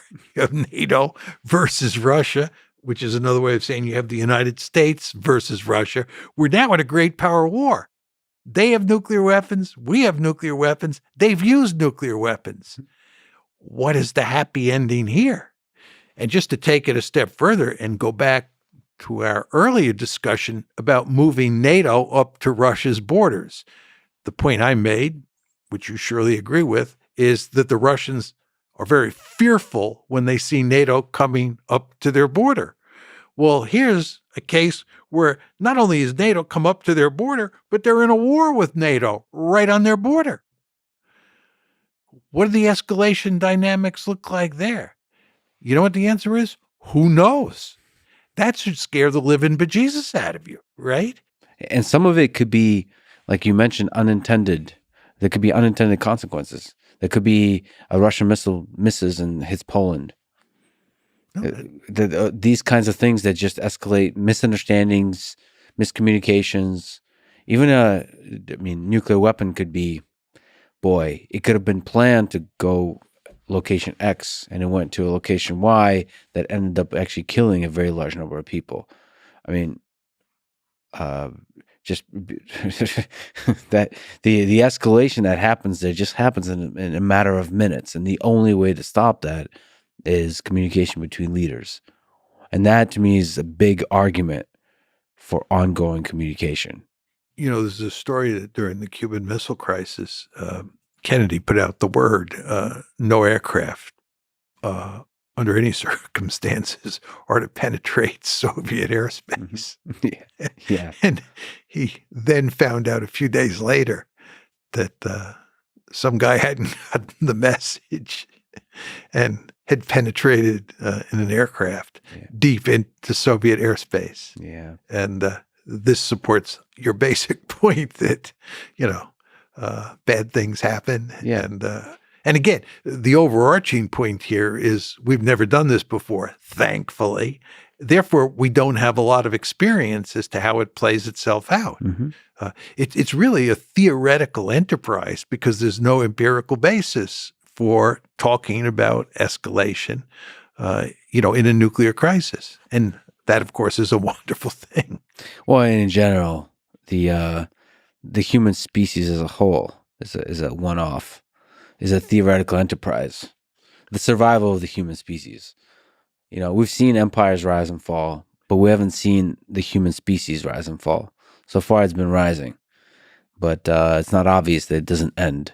In fact, I think about aliens a lot, and the fact that we don't see aliens makes me suspect that it's not so easy to survive in this complicated world of ours. Switching gears a little bit and going to a different part of the world, also engulfed in war. Let me ask you about the situation in Israel. Why did Hamas attack Israel on October 7th, 2023? As you understand the situation, what was the reason that attack happened?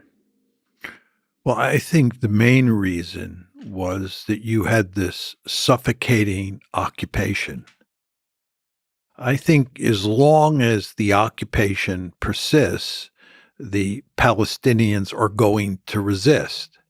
As you well know, this is not the first time there has been a Palestinian uprising. There was the first Intifada, there was the second Intifada, now there's October 7th, and there are uprisings besides those three. So this is not terribly surprising. A lot of people hypothesize that this attack was due to the fact that the Israelis, the Saudis, and the Americans were working together to foster another Abraham Accord, and that the Palestinians would, in effect, be sold down the river.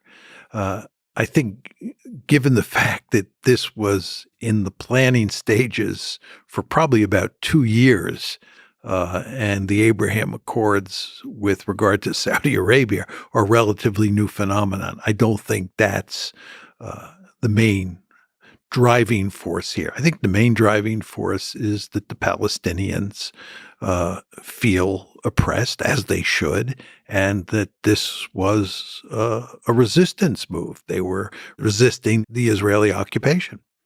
So that resistance, the attack involved killing a large number of Israeli civilians.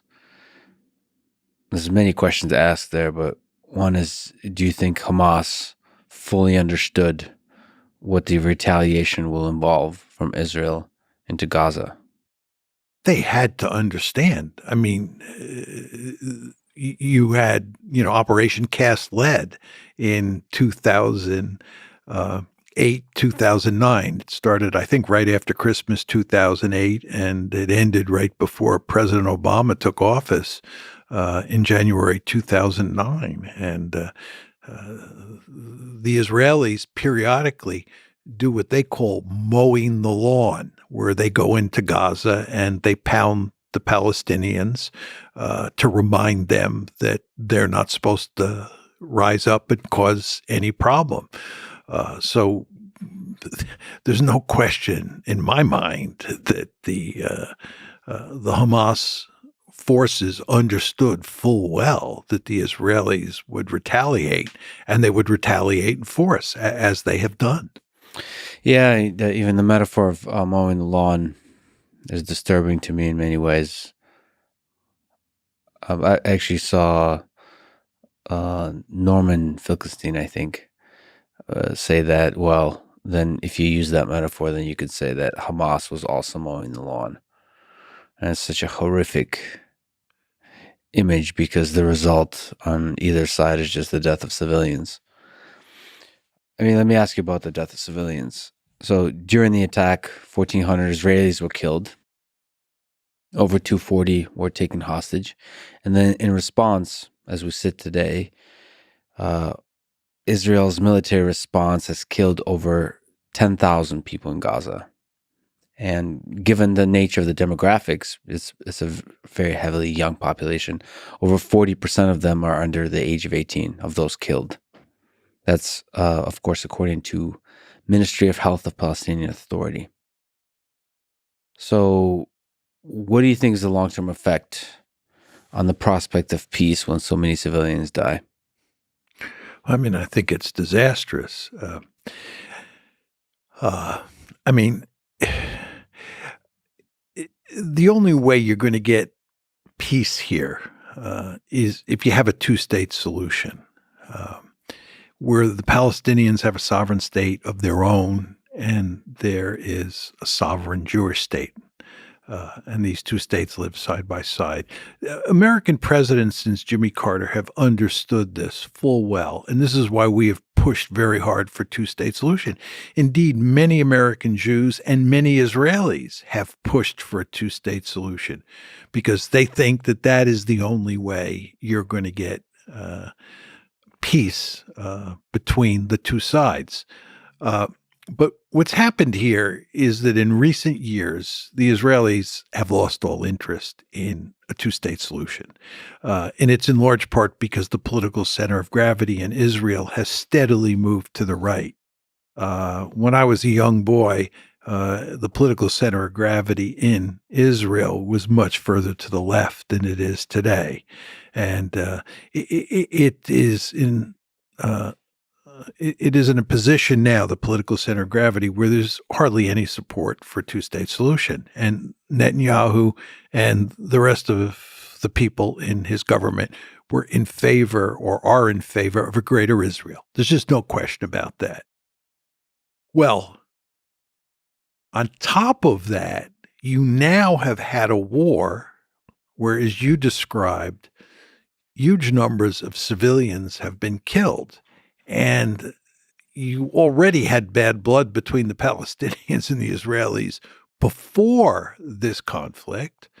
And you could imagine how people on each side now feel about people on the other side. So even if you didn't have this opposition inside Israel to a two-state solution, how could you possibly get the Israelis now to agree to a two-state solution? I think for the foreseeable future, the animosity inside Israel towards the Palestinians is so great that it is impossible to move the Israelis in that direction. And the Israelis here are the key players, more so than the Palestinians, because it's the Israelis who control Greater Israel. It's the Israelis who you have to convince. Now, I want to be clear here. You also ultimately have to get around the fact that Hamas, right, is not committed to a two-state solution. But I think that problem could be dealt with. It's important to understand that Arafat and the PLO was once adamantly opposed to a two-state solution, but Arafat came around to understand that that was really the only hope for settling this. And he became a proponent of a two-state solution. And that's true of Mahmoud Abbas, who runs the PA in the West Bank. It's not true of Hamas at this point in time. They want a one-state solution. They want a Palestinian state. And of course, the Israelis want a one-state solution too, which is a Jewish state that controls all of Greater Israel. So the question is, can you get some sort of agreement? And I think to get to the nub of your question, given what's just happened, it's almost impossible to imagine that happening anytime soon. The cynical perspective here is that those in power benefit from conflict, while the people on both sides suffer. Is there a degree of truth to that? Or for the people in power to maintain power, conflict needs to continue? No, I don't believe that. I mean, just to take the Netanyahu government or any Israeli government that maintains the occupation, what you want is you want a Palestinian population that submits to Israeli domination of Greater Israel. You don't want resistance. You don't want an intifada. You don't want what happened on October 7th. In fact, I think one of the principal reasons that the Israelis are pounding Gaza and killing huge numbers of civilians, punishing the civilian population in ways that clearly violate the laws of war, is because they want the Palestinians to understand that they are not allowed to rise up and resist the occupation. That's their goal. So I think the Israelis would prefer that the Palestinians roll over and accept submission.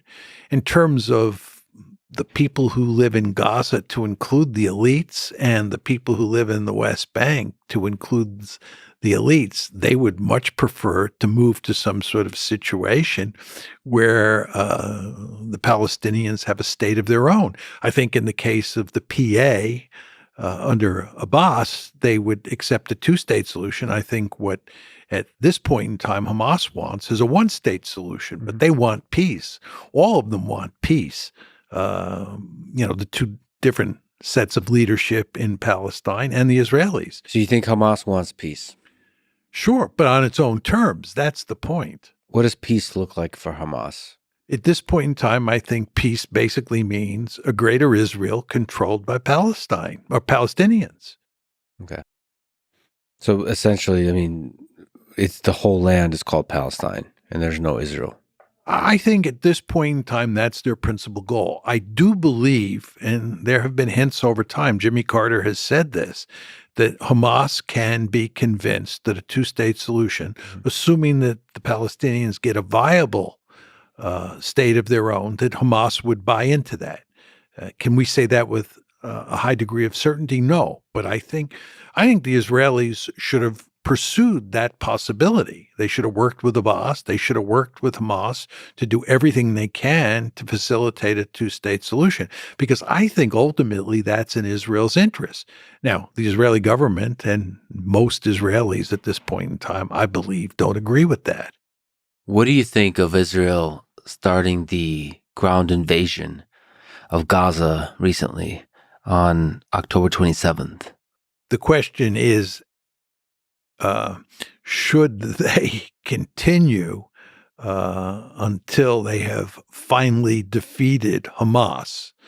There are all sorts of reports in the media, including in the Israeli media, that they're not going to be allowed by the United States to continue this offensive for much more than a few weeks.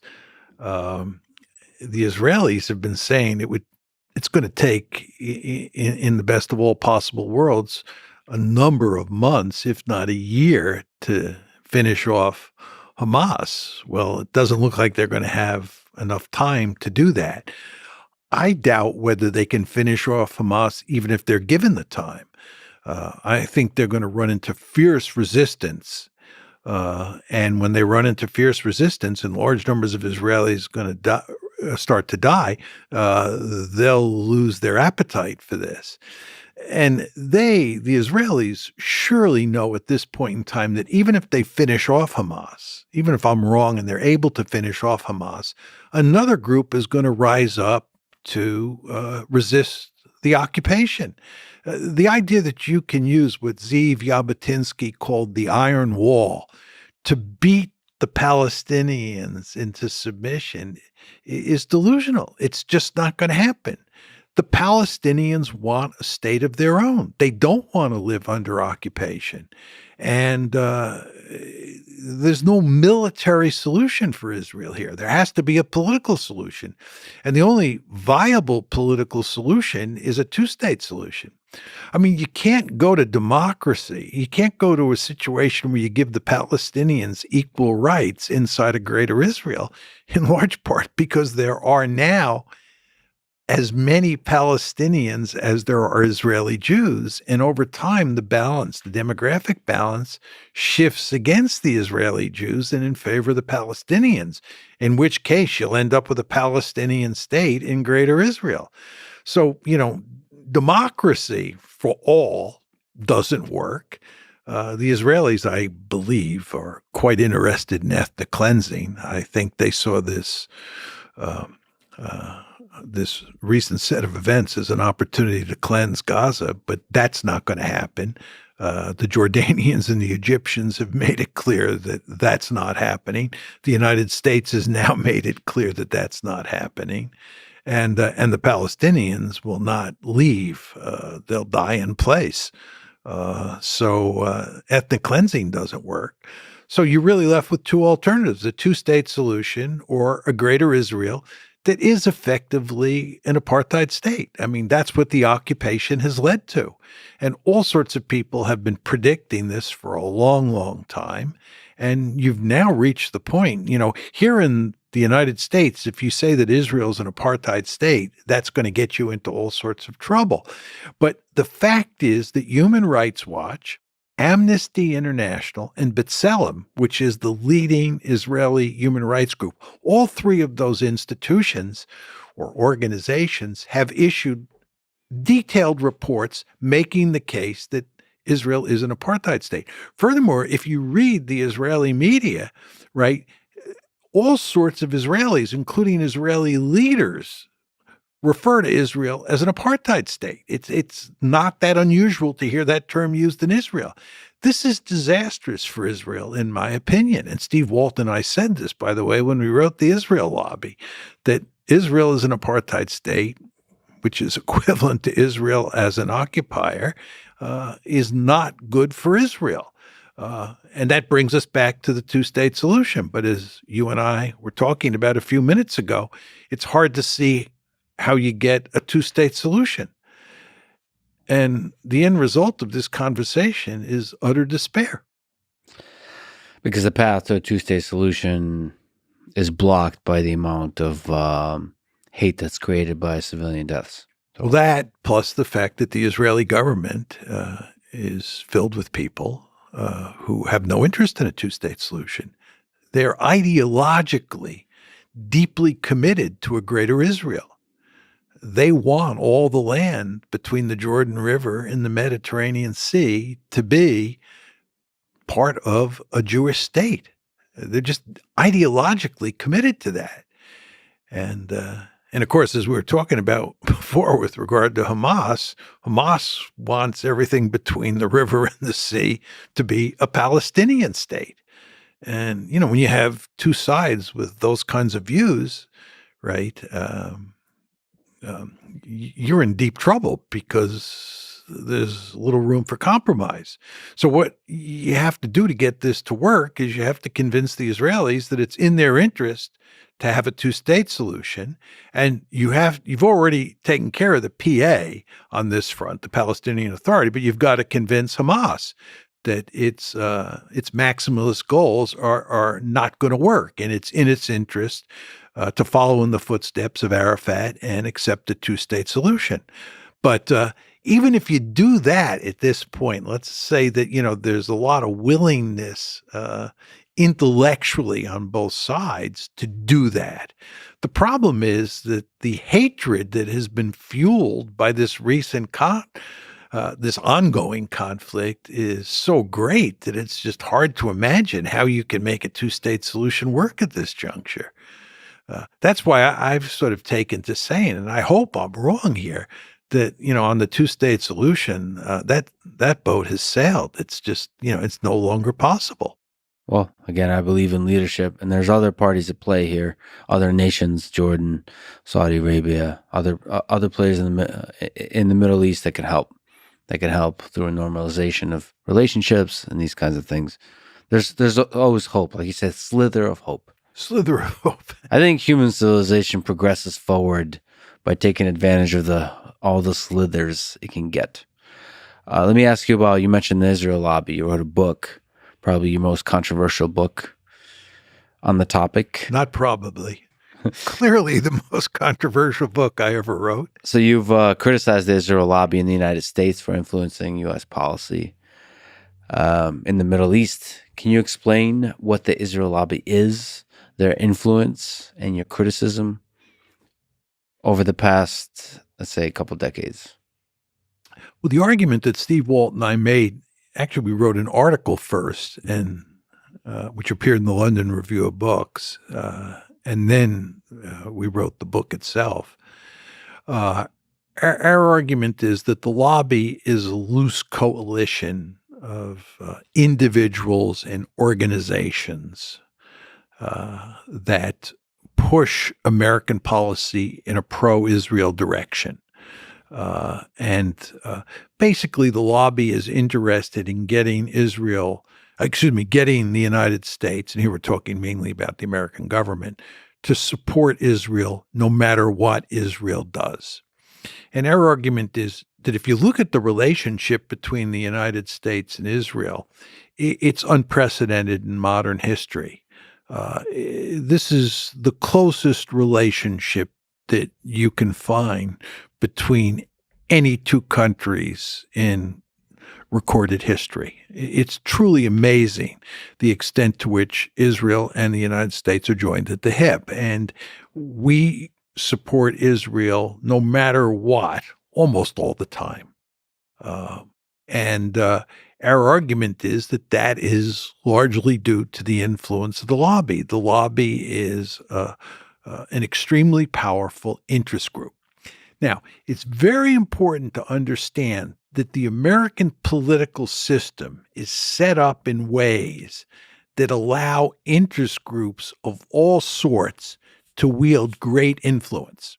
So in the United States, you have an interest group or a lobby like the National Rifle Association that makes it well nigh impossible to get gun control, right?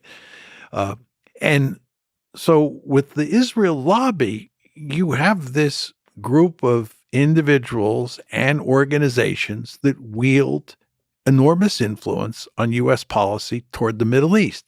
And this is not surprising given the nature of the American political system. So our argument is that the lobby is not doing anything that's illegal or illicit or immoral or unethical. It's just a good old-fashioned American interest group. And it just happens to be extremely powerful. And our argument is that this is not good for the United States because no two countries have the same interests all the time. And when our interests conflict with Israel's interests, we should be able to do what we think is in our national interest, in America's national interest. But the lobby tends to conflate America's national interests with Israel's national interests and wants the United States to support Israel no matter what. We also argue, and I cannot emphasize this enough given what's going on in the world today, that the lobby's effects, the lobby has not been pushing policies that are in Israel's interest. So our argument is that the lobby pushes policies that are not in America's interest or not in Israel's interest. Now you're saying to yourself, what exactly does he mean by that? What every president since Jimmy Carter has tried to do, as I said before, is to foster a two-state solution, to push Israel, which is the dominant player in Greater Israel, push Israel to accept the two-state solution. And we have run into huge resistance from the lobby whenever we tried to, let's be blunt about it, coerce Israel, right? In a perfect world where there was no lobby and an American president was free to put pressure on Israel, to coerce Israel, I believe we would have gone a long way towards getting two-state solution. And I believe this would have been in Israel's interests. But we couldn't get a two-state solution because it was almost impossible to put meaningful pressure on Israel because of the lobby. So this was not in Israel's interest, and it was not in America's interests. And that was the argument that we made. And we, of course, got huge pushback for making that argument. What's the underlying motivation of the lobby? Is it religious in nature? Is it similar to the way war hawks are sort of militaristic in nature? Is it nationalistic in nature? What's if you were to describe this loose coalition of people, what would you say is their motivation? Well, first of all, I think you have to distinguish between Jews and Christians. You want to remember that there are a huge number of Christian Zionists who are deeply committed to Israel no matter what, right? And then there are a large number of Jews. The Jews are obviously the most important of those two groups in the Israel lobby. But, one of the arguments that we made in the book is that you should not call it the Jewish lobby because it's not populated just by Jews, and Christian Zionists are an important part of that lobby. But furthermore, there are a good number of Jews who are opposed to the lobby and the policies that the lobby purveys. And there are a number of Jews who are prominent anti-Zionists, right? So, and they're obviously not in the lobby. Or if you take a group like Jewish Voice for Peace, right? Jewish Voice for Peace is not in the lobby. So it's wrong to call it a Jewish lobby.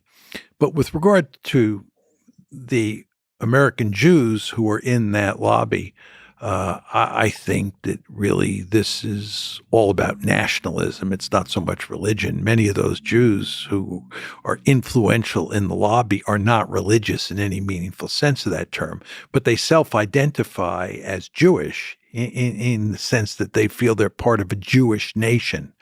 And that in addition to being an American, right, they are part of this tribe, this nation called Jews, and that they have a responsibility to push the United States in ways that support the Jewish state.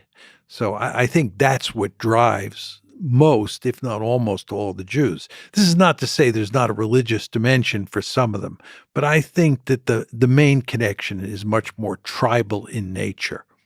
So I had a conversation with Benjamin Netanyahu, and he said fundamentally, if you're anti-Zionist, you're anti-Semitic.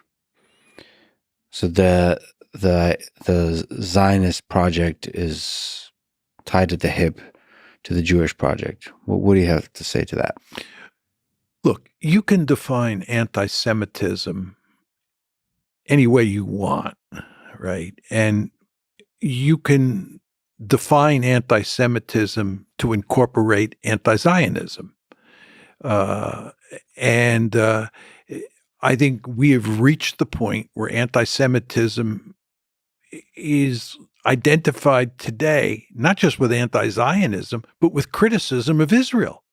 If you criticize Israel, some people will say, you're an anti-Semite.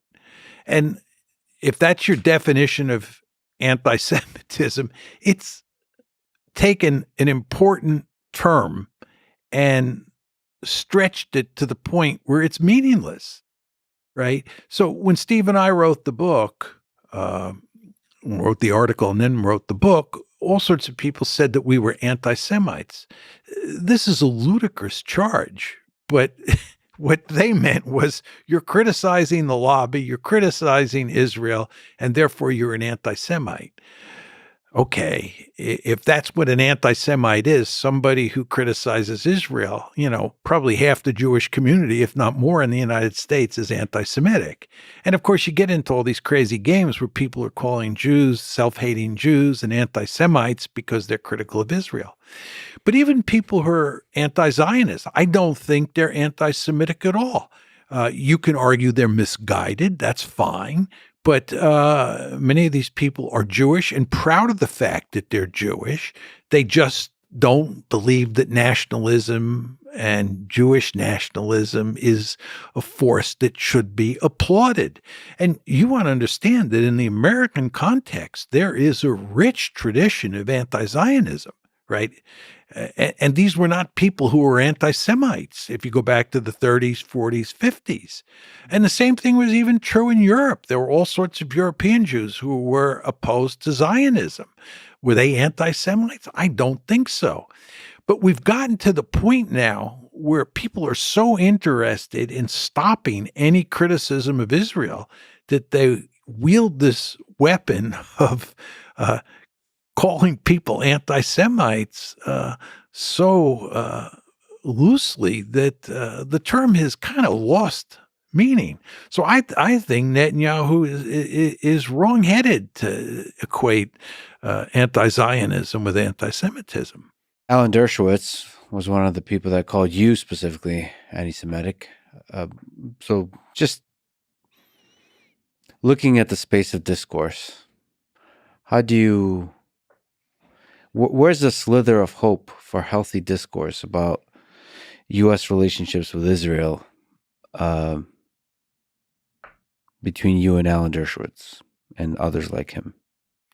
Well, I think until there is a settlement of the Israeli-Palestinian conflict, there's no hope of putting an end to this nonsense, right? So these are just uses of terms to kind of cheat your way through the discourse. It's shortcut. No, it's to silence people, right? It's very, very important to understand that one of the lobby's principal goals is to make sure we don't have an open discourse, a freewheeling discourse about Israel, because they understand, people in the lobby understand that if you have an open discourse, Israel will end up looking very bad, right? You don't want to talk about the occupation.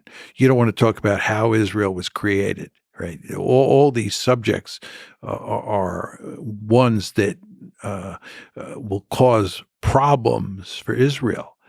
See, just to go to the present crisis, okay, when you have a disaster, and what happened on October 7th is a disaster, one of the first things that happens is that people begin to ask the question, how did this happen? Right? What's the root cause of this problem? This is a disaster. We have to understand what caused it so that we can work to make sure it doesn't happen again. So we can work to shut it down and then make sure it doesn't happen again. Mm-hmm. But once you start talking about the root causes, right, you end up talking about how Israel was created, right? And that means telling a story that is not pretty about how the Zionists conquered Palestine. And number two, it means talking about the occupation, right? It's not like Hamas attacked on October 7th because there were just a bunch of anti-Semites who hated Jews and wanted to kill Jews. This is not, Nazi Germany, right? This is directly related to the occupation and to what was going on inside of Gaza. And it's not in Israel's interest or the lobby's interest to have an open discourse about what the Israelis have been doing to the Palestinians since, I would say, roughly 1903, when the second Aliyah came to Israel, or came to what was then Palestine, right? We want to talk about that. And we don't want to talk about, from the lobby's point of view, the influence that the lobby has, right? It's better from the lobby's point of view if most Americans think that American support of Israel is just done for all the right moral and strategic reasons, not because of the lobby. And when John Mearsheimer and Steve Walt come along and say, you have to understand that this special relationship is due in large part to the lobby's influence, that is not an argument that people in the lobby want to hear. So the point is, you have to go to great lengths for all these reasons. You have to go to great lengths to silence people like me and Steve Walt. And one of the ways to do that is to call us anti-Semites. I think the chapter or the section of the book where we talk about this charge of anti-Semitism is called The Great Silencer. That's what we call the charge of anti-Semitism, the Great Silencer. Who wants to be called an anti-Semite, especially in the wake of the Holocaust? Do I want to be called an anti-Semite? Oh, my God, no. So it's very effective. But, it is important to talk about these issues, in my humble opinion. And I think if we had talked about these issues way back when, it would have gone a long way towards, maybe getting a two-state solution, which I think was the best alternative here. It's complicated, and I wonder if you can comment on the complexity of this, because criticizing Israel and, criticizing the lobby can, for a lot of people, be a dog whistle for sort of anti-Semitic conspiracy theories that, this idea that Jews run everything, run the world, or this kind of cabal. And, it's also very true that people who are legitimately anti-Semitic are also critics of Israel in the same kind of way. And so it's such a complicated landscape in which to have discussions because, even people like David Duke, who are, racist, don't sound racist on the surface. Well, I haven't listened to him enough, but there's dog whistles. It's a complicated space in which to have discussions because I wonder if you can sort of speak to that. Because there's this silencing effect of calling everybody anti-Semitic, but it's also true that there is anti-Semitism in the world. Like, there is a sizable population of people that hate Jews. There's probably a sizable population of people who hate Muslims too. But, a lot of hate out there. A lot of hate out there. But the hatred of Jews has like a long history. And so you have Rolling Stones have a set of great hits. And there's just a set of great hits of the ways conspiracy theories that you can make up about the Jews that are used as part of the hatred. So there's nice templates for that. And I just wonder if you can comment on operating as a historian, as an analyst, as a strategic thinker in this kind of space. Yeah, we obviously, when we wrote the article, which we did before the book, gave the subject a great deal of thought. I mean, what you say just now is music to our ears. I'm talking about me and Steve. I think that, your point about dog whistles is correct. Look, we went to great lengths to make it clear that this is not a cabal. It's not a conspiracy. And in fact, in a very important way, the lobby operates out in the open, right? They brag about their power, right? And this was true before we wrote the article, right? And we said in the article and the book, and you heard me say it here. First of all, it's not a Jewish lobby, right? Secondly, it's not a cabal, right? It's an American interest group. And the American system is designed such that interest groups are perfectly legal, and some of them are super effective. Exactly. I mean, you hit the nail right on the head. That's exactly right. And, and there was nothing that we said that was anti-Semitic by any reasonable definition of that term. And, huge numbers of Jews have known me and Steve over the years, and nobody ever said that we were anti-Semitic before March 2006 when the article appeared, because we're not anti-Semitic. But look, you've got this interest group, right, that has a significant influence on American policy and on Israeli policy, and you want to talk about it. It's just important to talk about it. It's important for Jews, right, in the United States, for Jews in Israel, to talk about this. The idea that you want to silence critics is not a smart way to go about doing business, in my opinion. If we were wrong, if Steve and I were so wrong and our arguments were so foul, they could have easily exposed those arguments. They could have gone into combat with us in terms of the marketplace of ideas and easily knocked us down. The problem was that our arguments were quite powerful. And instead of engaging us and defeating our arguments, they wanted to silence us. And this is not good, right? It's not good for Israel. It's not good for the United States. And I would argue in the end, if anything, it's going to foster anti-Semitism. I think you don't want to run around telling people that they can't talk about Israel without being called an anti-Semite. It's just not, it's not healthy in terms of the issue that you're raising, right? But I still agree with you that it is a tricky issue. I don't want to make light of that. I know that there's this piece of literature out there called the Protocols of the Elders of Zion. And I fully understand that if you're not careful, you can come close to writing volume 2 of the protocol. But I don't believe that we wrote anything that was even close to that. And again, I think that a healthy debate on the issues that we were raising would have been not only in America's interest, but it would have been in Israel's interest. Yeah, I mean, underneath it all is just, I wonder why there's so much hate against groups, why it's such a sticky way of thinking. Not just tribalism, like proud of your country and kind of hating another country, but really deeply hating, like hating in a way where it's part of your identity kind of hate. Well, just to make a general point on this issue, in our conversation here today, you often talk about individual leaders, and the word individual often pops up in your vocabulary. Yes.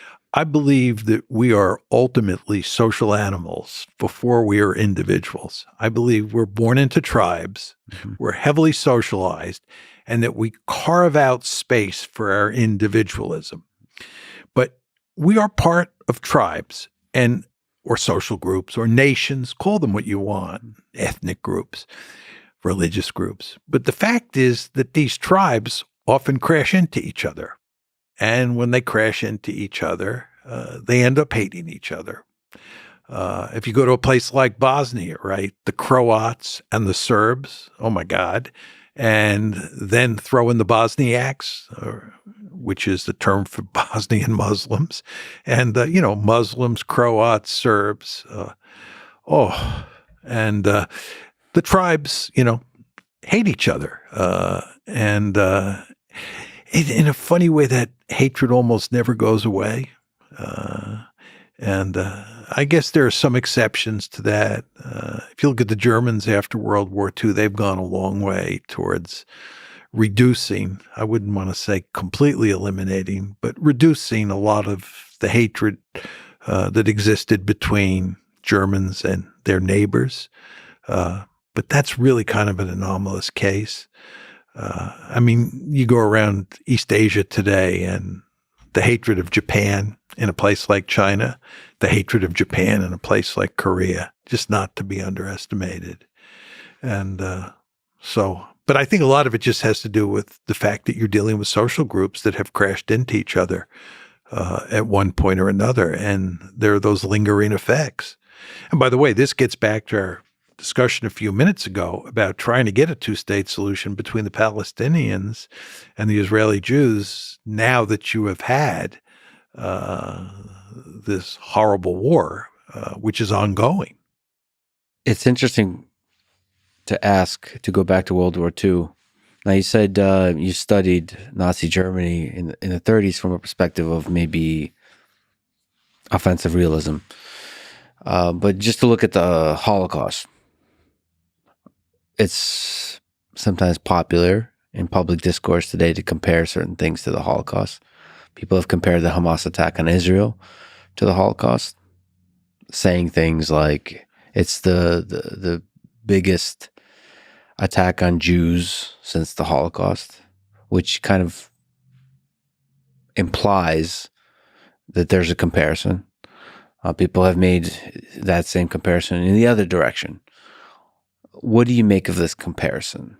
Is it comparable? Is the use of the Holocaust have any accuracy in comparisons of modern day international politics? Is it possible that you could have another genocide? Yes. And I would argue that what you had in Rwanda was a genocide, right? The Holocaust is not the only genocide.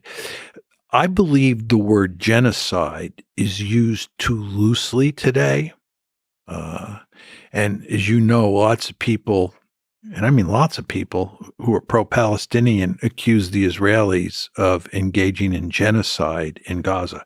I think what the Israelis are doing in Gaza represents a massacre. I would use that term, given the number of civilians that they've killed and the fact that they've been indiscriminate in terms of how they've been bombing Gaza. But I would not use the word genocide. For me, a genocide is where one side attempts to eliminate another group from the planet. I think that what happened with the Holocaust was clearly a genocide, and that the Germans were bent on destroying all of European Jewry. And if they could have gotten their hands on Jews outside of Europe, they would have murdered them as well. That's a genocide. And I think with the Hutus and the Tutsis, you had a similar situation. I think with the Turks and the Armenians during World War I, that was a genocide. But I have a rather narrow definition of what a genocide is, and I don't think there are many cases that qualify as a genocide. The Holocaust certainly does, okay? Now, what Hamas did doesn't even come close to what happened to European Jewry between, let's say, 1939 and 1945, although I date the start of the Holocaust to 1941, if we were, looking at it closely. But let's just say 1939 when they invade Poland. From 1939 to 1945, what Hamas did pales in comparison. It's hard to believe anybody would make that argument, right? Yes, a lot of Jews died, but hardly any compared to the number that died, at the hands of the Germans. I mean, it just no parallel at all. And furthermore, Hamas was in no position to kill all of the Jews in the Middle East. Just not going to happen. Yeah, but there's also levels of things, using Germans using human skin for lamps. There's just levels of evil in this world. Yes, but you don't see that that's not what Hamas is doing. No. I mean, I want to be very clear here. I am not justifying Hamas's killing of civilians, okay? Not for 1 second. But I'm just saying, and by the way, just to go to the Israelis, And what they're doing in Gaza, right, as I said to you before, I do believe that is a massacre, and I believe that's to be condemned, the killing of civilians.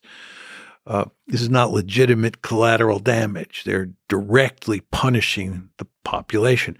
But I would not call that a genocide, right? And I would not compare that to the Holocaust for 1 second. I just want to be very clear on that. Do you think if Israel could, they would avoid the death of any civilians? So you're saying there's some degree of punishment, of collective they're anger. purposely killing civilians. This is the Iron Wall. They're trying to beat the Palestinians into submission, right? There's no way you kill this many civilians if you're trying to precisely take out Hamas fighters. And by the way, the Israeli spokesman, the IDF spokesman, has explicitly said that we are not pursuing precision bombing and that what we are doing is trying to, maximize the amount of destruction and damage that we can inflict on the Palestinians. And I think this is a major mistake on the part of Israel. First of all, it ends up being a moral stain on your reputation, number one. And number two, it doesn't work. It doesn't work. The Palestinians are not going to roll over and submit to Israeli domination of their life. So, the whole concept of the Iron Wall, Jabotinsky's term, was misguided. And by the way, if you look at what the Israelis are doing, they're trying to do two things. One is the Iron Wall. And that's where you punish the civilian population in Gaza and get them to submit. The other thing that they're trying to do is get Hamas. They want to destroy Hamas. And the belief there is that if they destroy Hamas, they've solved the problem. But as many Israelis know, including people on the hard right, even if you destroy Hamas, they are going to be replaced by another group, another resistance group. And that resistance group will employ terror.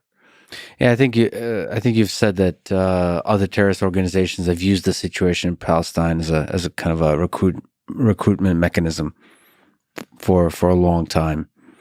Osama bin Laden made it clear that this was one of his principal reasons for attacking the United States, right?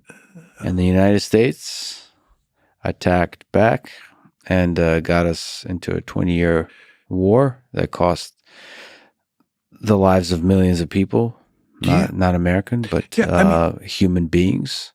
Yeah. And engaged in torture. Yeah. No, I think if you look at how we reacted to 9/11 and how the Israelis are reacting to what happened on October 7th, there's quite a bit of similarity in that both sides, the Israeli side and the American side, are enraged, right? And they lash out and they go on a rampage. And the end result is not good. Is there capacity within Israel or within the United States after 9/11 to do something approximating turn the other cheek of understanding the root of terror is hate and fighting that hate with, not to sound naive, but compassion? Well, I don't think in either case you're going to turn the other cheek. I think what I mean by that is some limited, powerful military response, but very limited. Yeah, coupled with a smart political strategy. Diplomacy. Yeah, that's what they should have done. Yeah. Right. But is there capacity for that? Or from your offensive realism perspective, it's just the odds are really low? No, from my offensive realist perspective or my realist perspective, that's what you should do, right? My view is states are rational actors. They should be cunning, right? They should think about the strategic situation they're in and choose the appropriate response. And what happens, and this is why my theory is not always correct, is that sometimes states are not rational and they misbehave. I would argue in the Israeli case that it would have been good after October 7th or starting on October 7th if the United States had tried to hold the Israelis back and countenanced a more moderate response, a more take some time just to think about how to deal with this problem instead of lashing out. I think given what happened to the Israelis, given how shocked they were, given the level of fear, given the level of rage, they were going to lash out. And I don't believe that was in their interest. I think it would have made sense to think about it and to think about a smarter strategy than they're now employing. And I think, the Americans blew it. The Americans gave them a bear hug and a green light and said, we'll give you all the weaponry you need and go out and do it. And I don't think that was the smart thing to do. Look, in the wake of October 7th, the Israelis had no good strategy. Right. It's not like there's a magic formula that they just didn't see. And we should have told them what the magic formula was. Right. That's not true. They were, in a sense, caught between a rock and a hard place in terms of what to do. But there's smarter things and dumber things. And I think the Israelis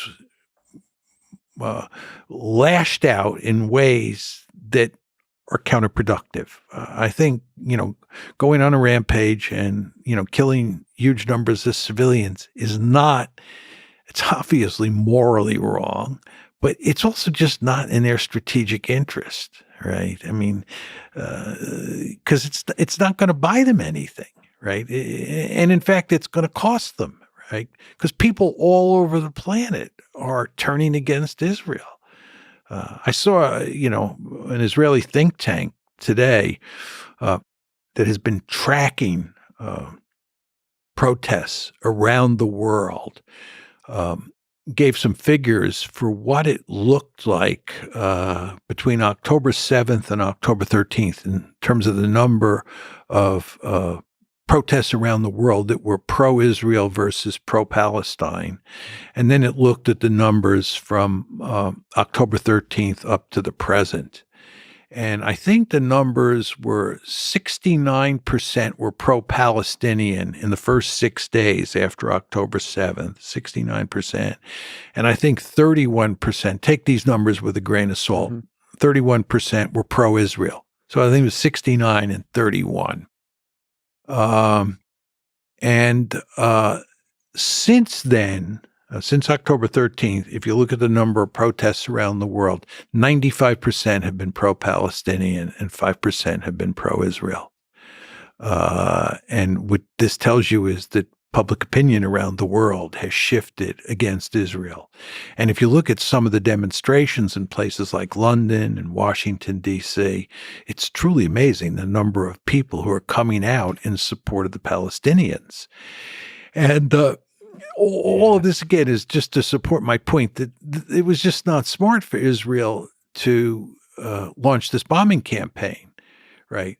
You can make an argument for going after Hamas and doing it in a surgical way or as surgical a way as possible. But that's not what they did. And again, my point to you is I think that this punishment campaign is not going to work strategically. In other words, they're not going to beat the Palestinians into submission. They're not going to finish off Hamas. And at the same time, by pursuing this strategy, they're doing huge damage to their reputation around the world. Well, I just, in the wake of October 7th, given the geopolitical context, I think there's a lot of leverage to be the great ethical superpower that demonstrate power without killing any civilians and use that leverage, diplomatic leverage, to push forward something like Abrahamic Accords with more nations, with Saudi Arabia, push for peace aggressively, peace agreements, this kind of stuff, economic relationships, all of this kind of stuff, and thereby pressure the Palestinian Authority, towards perhaps a two-state solution. No, but I think what you're missing here, just in the Israeli case, is that the Israeli government is not interested in a two-state solution. And you want to remember that Benjamin Netanyahu, who looks very hawkish when you look at him in isolation, doesn't look so hawkish when you look at him compared to the rest of the people in his cabinet, right? He almost looks like a moderate. He's got a lot of people who are way out to the right of him. And these people, and this, of course, includes Netanyahu, are not interested in a two-state solution. So the question you have to ask yourself is, if you're Benjamin Netanyahu and it's October 7th, late in the day, what do? You're not thinking about a two-state solution. You're thinking about an occupation that's not going to end. And the question is, how do you deal with the Palestinians, given what's just happened? Well, there's people in the cabinet, and then there's history. And history remembers great leaders. And so Benjamin Netanyahu can look in the streets of Israel and see the protests and think of how history will remember him. And I think a two-state solution is on the table for a great leader. Well, it was there. Was he the person who was going to take advantage of it? I don't think so, but well, he's a student of history. See. Well, at this point, we'll see. It's at this point, it's very difficult. Like you said, 95% now, or whatever the number is, of protests. I think the window in which Israel has the ears of the world, it can do the big ethical peace action towards peace is, I think, has closed. Or maybe there's still a slither, but it's just the slippery slope of hate has taken off. It's quite depressing to watch what's going on. I agree 100%. Unequivocally depressing. But, of course, as you talk about the role of the U.S. involvement is of critical importance here for the United States. And the argument you make is that we should not be involved in Ukraine, at least to the degree we are, we being the United States, and we should not be involved in Israel to the degree we are, because it's stretching us too thin when the big geopolitical contender in the 21st century with the United States is China. Is that a correct summary? Yeah, I think just on Ukraine, we should not have pushed Ukraine to join NATO. Sure. And once the war started, we should have worked overtime to shut it down immediately. Yeah. March. Yeah. March, right. And you remember, by the way, not to go back to Ukraine in great detail, in the early fall of 2022, the war starts February 2022. There's March 2022, which we've talked about, which is the negotiations. In the fall of 2022, I think it was in September, the Ukrainians had won two major tactical victories, one in Kherson and the other in Kharkiv. Mm-hmm. And at that point in time, General Milley, who was the chairman of the Joint Chiefs of Staff, said, now is the time to negotiate, because this is the high water mark for the Ukrainians. Yeah. Milley understood that things were only going to get worse. And the White House shut Milley down and said, we're not negotiating. So we have blown a number of opportunities here to head this problem off at the pass. But that's my view there. And with regard to the Israelis, my only point about Israel is that it would be better for Israel and better for the United States if we, the United States, the United States was in a position to put pressure on Israel from time to time. As Steve and I say in the book, we should be able to treat Israel like a normal country, right? The fact is that countries sometimes do stupid things. Mm-hmm. This includes the United States and Israel. And if Israel is pursuing a policy that we think is unwise, we should be in a position where we could put pressure on Israel. Yeah. That's our argument, right?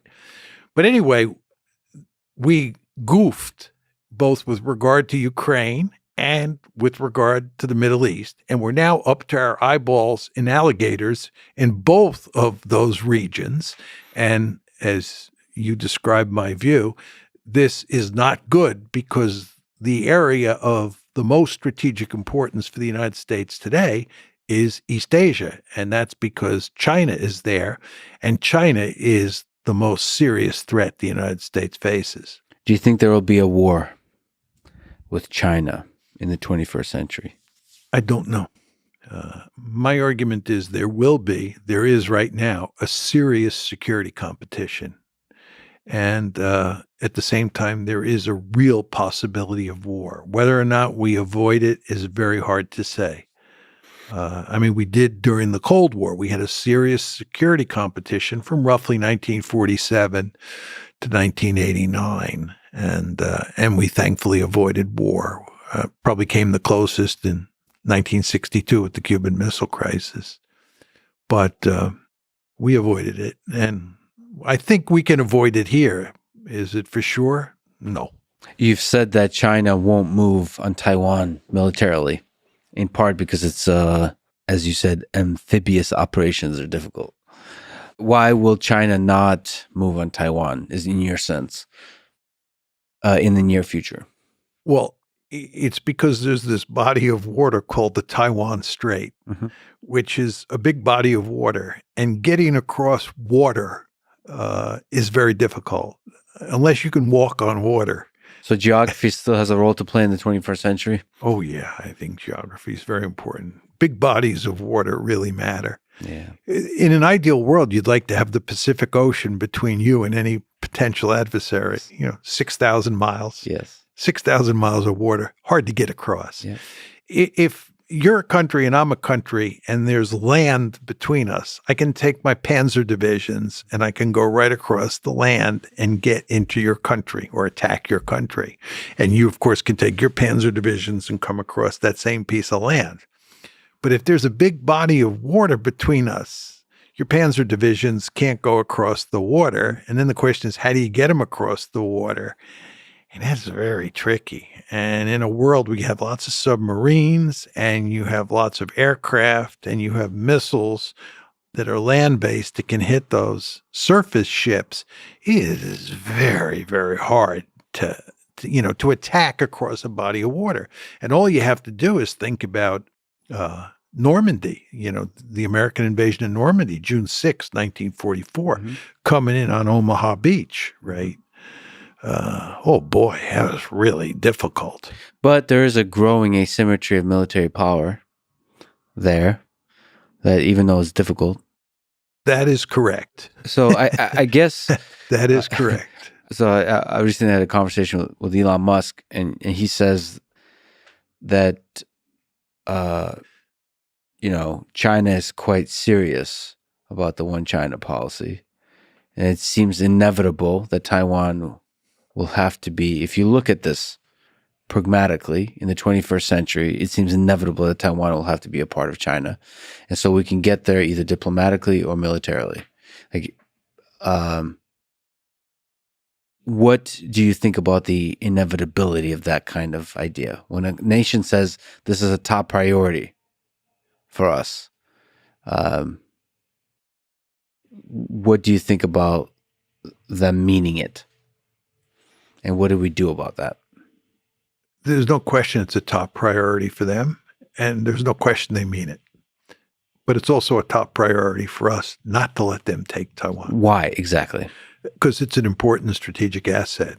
Many people will say it's because Taiwan's a democracy, but that doesn't matter that much. It's because of two strategic reasons. The first is that if we were to let Taiwan go, it would have hugely negative consequences for our alliance structure in East Asia. Mm-hmm. To contain China, we need allies. We have an alliance structure. And our allies, Japanese, South Koreans, Filipinos, Australians, they're all counting on us to be there for them. And if we say we're not going to defend Taiwan, the Chinese attack, they're going to say, I bet if the Chinese attack us, the Americans won't be there for us.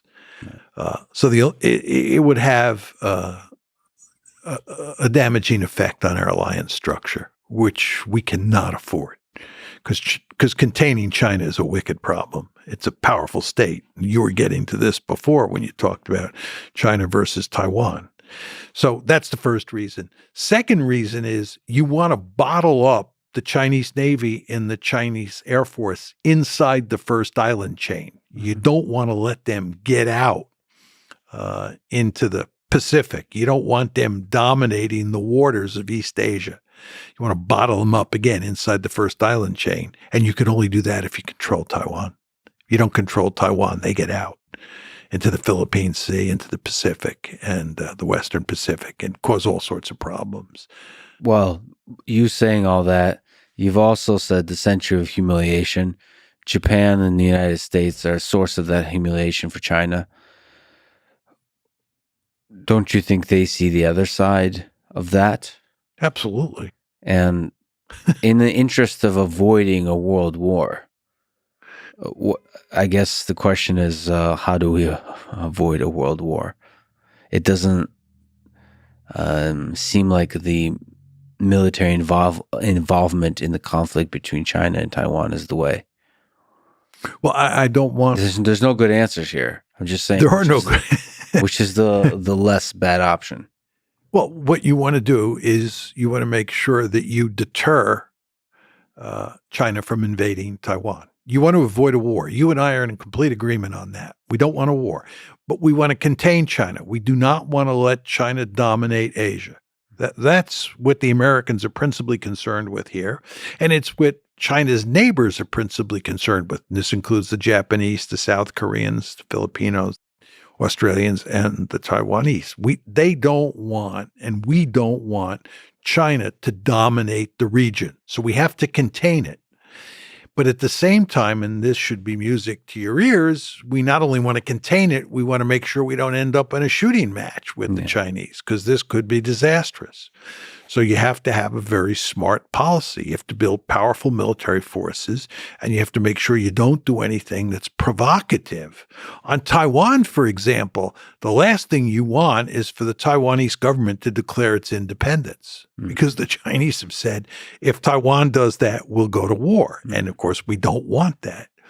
So my view is you want to smartly build up your military forces, and you want to do everything you can to contain China. And at the same time, not be provocative. So a big component of that is making sure your military, the U.S. military, is bigger than the Chinese military? Not necessarily. It's an interesting question. A lot of people think that to make deterrence work, right, you have to be able to beat the Chinese, and therefore you need a much bigger military. And I don't think over time that's possible, right? I think it's probably not even possible now to beat the Chinese in a war over Taiwan or in a war in the South China Sea. I think what you want to do is make it clear to the Chinese either that there will be no winner. In other words, you don't have to win, but you want to make sure they don't win. Okay, it's a lose-lose proposition if they go to war over Taiwan or what have you. And if you can't do that, right, you think that they're so powerful that they're ultimately going to win, you want to convince them that victory would be a Pyrrhic victory. In other words, they would pay a god-awful price to win the war. You follow what I'm saying? So, excuse me, the best strategy for deterrence is you win. China loses. Second best strategy is a stalemate. Nobody wins. Third best strategy is they win, but they pay a god-awful price. And the fourth possibility, which you don't want, is they win quickly and decisively, right? If that's the case, then you don't have much deterrence. What does a world with China as the sole dominant superpower look like? I mean, a little bit underlying our discussion is this kind of idea that U.S. is the good guys and China is the bad guys. First of all, dividing the world into good guys and bad guys seems to somehow miss the nuance of this whole human civilization project we're undertaking. But what does the world look like where China is the dominant sole superpower in a unipolar world? Well, I don't tend to think of the world in terms of good guys and bad guys. As a good realist, I think that, states are states. Mhm. They're all black boxes. I don't discriminate between democracies and autocracies. Mhm. But having said that, I am an American. Right. And as an American, I'm interested in the security of my country, the survival of my country. So I want the United States to be the most powerful state in the world, which means I want the United States to dominate the Western Hemisphere. I want us to be a regional hegemon, and I want to make sure that China does not dominate Asia the way we dominate the Western Hemisphere. It's not because I think we're the good guys and they're the bad guys.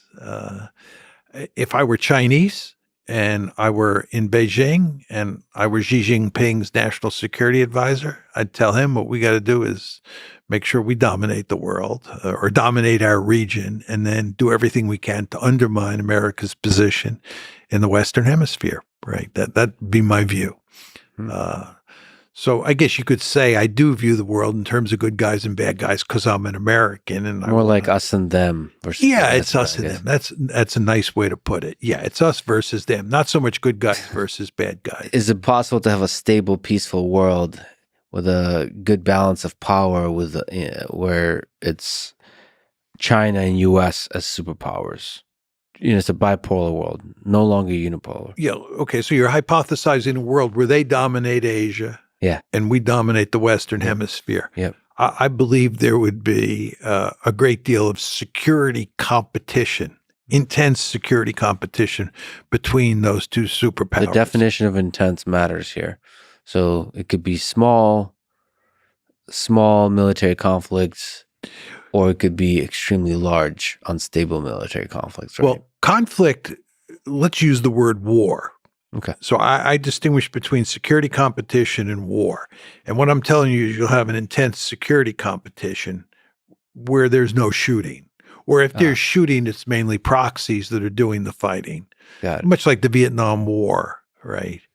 Or you could have a case where one of those superpowers was involved in a war against a proxy of the other superpower. Mm-hmm. Korean War, think the Korean War. Mm-hmm. The United States fought the Chinese who were allied with the Soviets at the time. Mm-hmm. But a war between the United States and China, just like a war between the United States and the Soviet Union during the Cold War, that's what you really want to avoid. So I think you'd have an intense security competition, right? You'd have wars involving proxies of each of those two superpowers. And you would probably have some wars where one of the superpowers was involved in a proxy, right, with the other one of the other superpowers' proxies.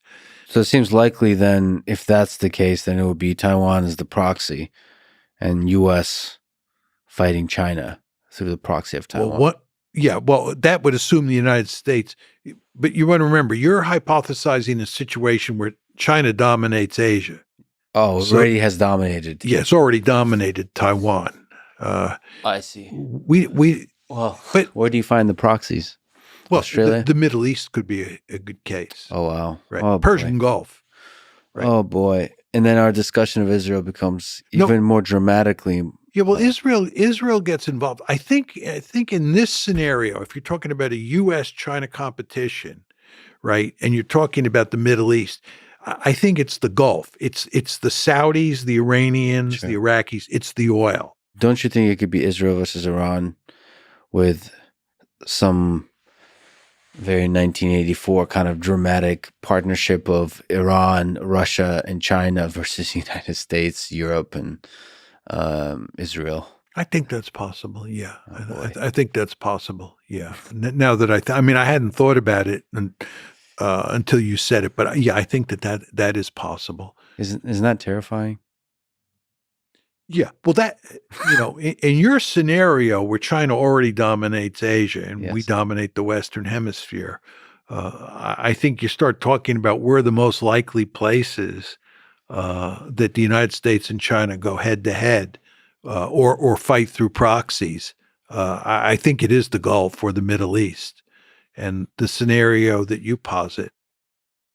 I mean, one question I have, I don't know about you, But for me, unlike with the Soviet Union, and I know I was born there, but even outside of that, the cultural gap, the loss in translation, the communication gap between China and the United States seems to be much greater than that of what was the former Soviet Union and the United States. I see two cultures intermingling and communicating as one of the ways to de-escalate future conflict. It's an interesting question. I mean, at a sort of an abstract theoretical level, my argument is that great powers act according to realist dictates, and they understand those realist dictates, and that can lead to cooperation or it can lead to war. It depends. I would say just in the case of the Soviets, a lot of people describe the Cold War as an ideological competition above all else. It was communism versus liberal democracy, or communism versus liberal capitalism, whatever. I actually don't believe that. I believe the Soviets were realists to the core. I believe Stalin was a realist par excellence, and that ideology did not matter much in Stalin's foreign policy. And I believe if you look at Soviet foreign policy after World War II, throughout the Cold War, they were realists to the core. And I think in those days, the Americans were realists, right? A lot of liberal ideology floating around out there, but the Americans were realists. And I think one of the reasons you avoided a shooting match between the United States and the Soviet Union from 47 to 89 was because both sides, I think, understood basic balance of power logic. U.S.-China competition is somewhat different. First of all, the Chinese are realists to the core. I've spent a lot of time in China. I basically have rock and roll. I'm basically a rock and roll star in China. The Chinese... You're kind of a big deal in China. I love it.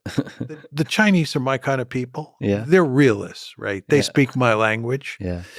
It's the United States that is not very realist. Yeah. American leaders have a very powerful liberal bent and tend not to see the world in realist terms. I believe, by the way, just going back to our discussion of NATO expansion, I think our inability to understand that NATO expansion was anathema to the Russians was due in large part to the fact that we just, during the unipolar moment, didn't think of international politics from a realist perspective and didn't respect anyone who thought about international politics from a realist perspective.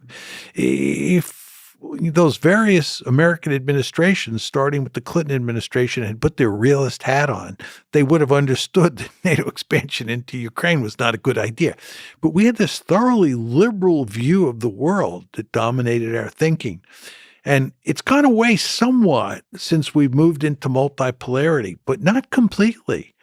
And this makes me a little nervous, right, to pick up on your point. I mean, the United States is thinking about the world in ways that are somewhat different than the Chinese, who are realists par excellence. So that's fascinating. So the Chinese are pragmatic about thinking of the world in as a competition of military powers, all the ways in which you described the realist perspective. So that's a hopeful thing, right? If we can achieve stability and a balance of powers through that military competition. Yeah, I actually think that's right. I think if the United States, just let me talk a little bit about the United States to get at the issue you're raising. If the United States pursues a smart containment strategy, given what you just said and I said about the Chinese, I think we will avoid war. The problem with the Americans is it's not just the liberalism. It's the possibility that we will pursue a rollback policy. In other words, during the Cold War, we pursued containment. It was whenever anybody talked about American grand strategy towards the Soviet Union, it was containment, containment, containment. We now know from the historical record that the United States was not only pursuing containment, it was pursuing rollback, We were trying to roll back Soviet power. Mhm. To put it bluntly, we were trying to wreck the Soviet Union. Okay. And I would not be surprised moving forward with regard to China if the United States pursues a serious rollback policy. And So you're saying throughout history, the United States was always doing that. Always. Well, where's that from? Why can't we respect the power of other nations? because they may be a threat to us. We Well, I mean, you don't look, you don't respect the power of other nations. You fear the power of other nations. well, fear and respect the next door neighbors, depending on the neighborhood you're living in. But I just mean it could be very counterproductive to try, because if you can empathize with if you assume they're rational actors, you trying to roll back will create, would lean into the uncertainty of potential conflict. So you want to avoid the uncertainty of potential conflict. Caution, right? Well, yes and no. Look, your point is you want to empathize. You want to be able to put yourself in Yes. the shoes of the other side. Yes. I agree 100% with that, right? It's very important if you're a first-class strategist to be able to do that. But at the same time, there is this competition for power taking place. And what you want to do is maximize how much power you have relative to the other side. Mm-hmm. And the other side wants to maximize how much power it has relative to you. Mm-hmm. So you have this competition for power, right? That's taking place all the time. And that's taking place at the same time you want to have empathy, or you want to be able to put yourself in the shoes of the other side. Mm-hmm. So those two things kind of go together. Right. It just feels less threatening to build up your thing versus try to hurt the other person's thing, the other group's thing. Right. But if you build up your own power, you are building up your capability to hurt the other side. Right. But I guess you don't rattle the saber. Just work on manufacturing sabers. Well, that I agree with. I think that, the United States, wants to make sure it has a big stick in East Asia for purposes of containing China and avoiding a war, right? Again, I want to be clear. I'm not advocating that we start World War III. Mm-hmm. But the point is you want to have a big stick, mm-hmm. and you want to make sure that you don't overstep your bounds in terms of using that big stick. This is the danger with rollback. Mm-hmm. Right? That you get too aggressive and you precipitate a war, right? And you also just have to be very careful what you say. And to go back to your favorite argument, you want to be able to have empathy or put yourself in the shoes of the other side. Because if you do something, you want to think smartly about what that other side, how that other side is going to see your action and how they're going to react, mm-hmm. right? And mostly focus on the carrots. Have a giant stick laying around, but never mention it. Just focus on the carrots. Well, occasionally you have to mention the stick, right? No, everyone knows the stick is there. I mean, there is some truth in that, right? I mean, yeah. But, and words matter a lot. It feels, this our current President Biden is meeting with Xi Jinping, and I think the words exchanged there are really important. I have a notion that leaders can stop wars just as much as they can start wars. Well, leaders matter. There's no question about that. No question. But just on rhetoric, you want to remember that Putin has, on more than one occasion, very subtly rattled the nuclear sword. Oh, yeah. And it has been very effective. Yeah. Because Joe Biden has paid attention, and Joe Biden wants to make sure we don't end up in a thermonuclear war. And mm-hmm. thank goodness he's thinking that way.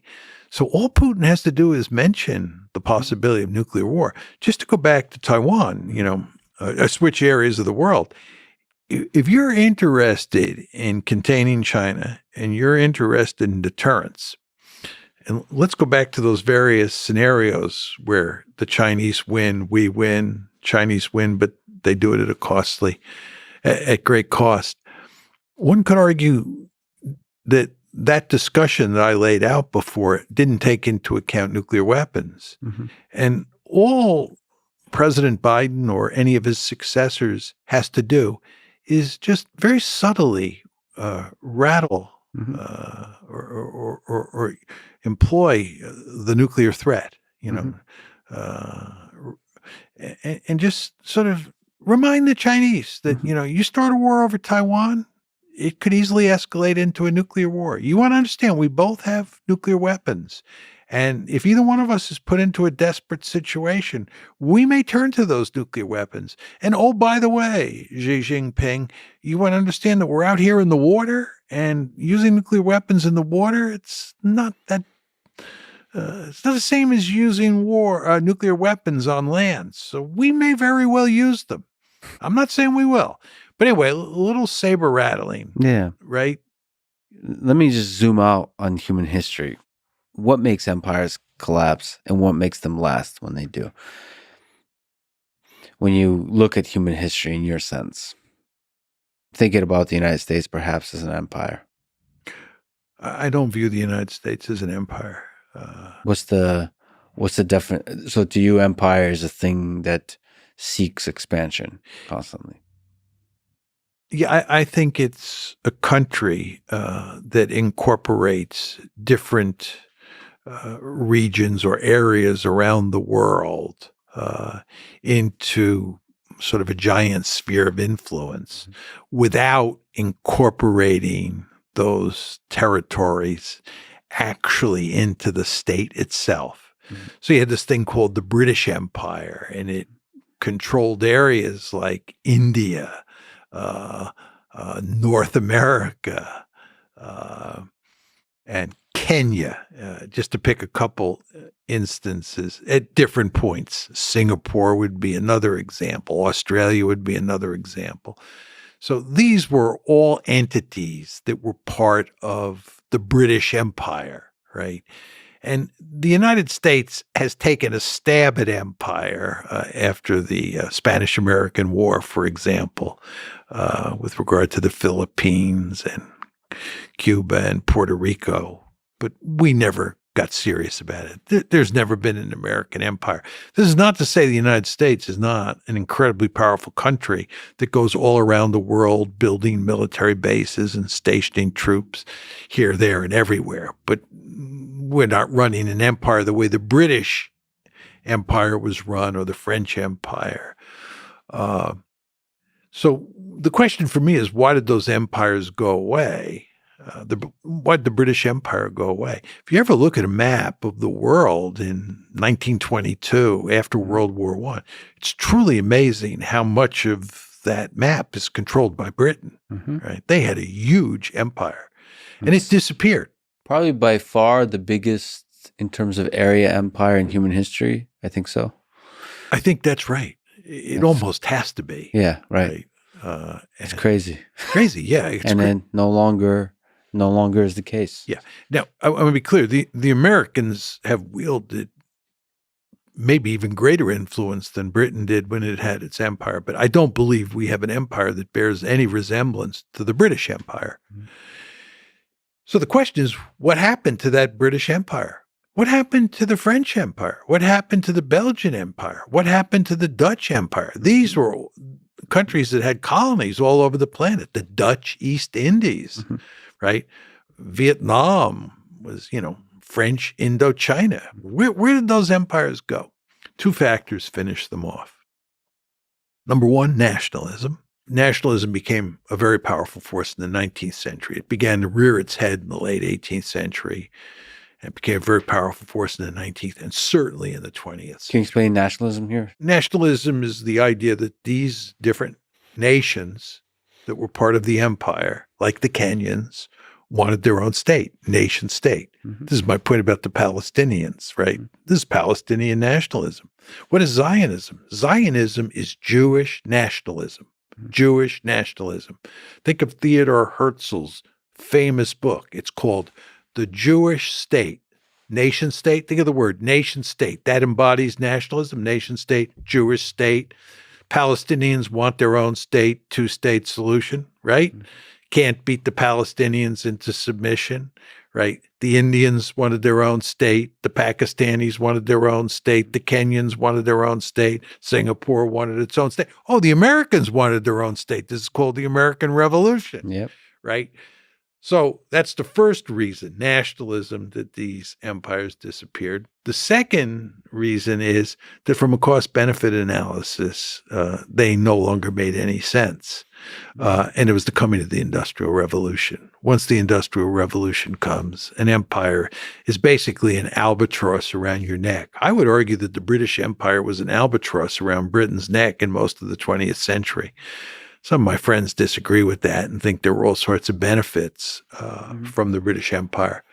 But you want to remember that in the 20th century, the three countries that really were powerful were the United States, Germany, and the Soviet Union. Those were the big three.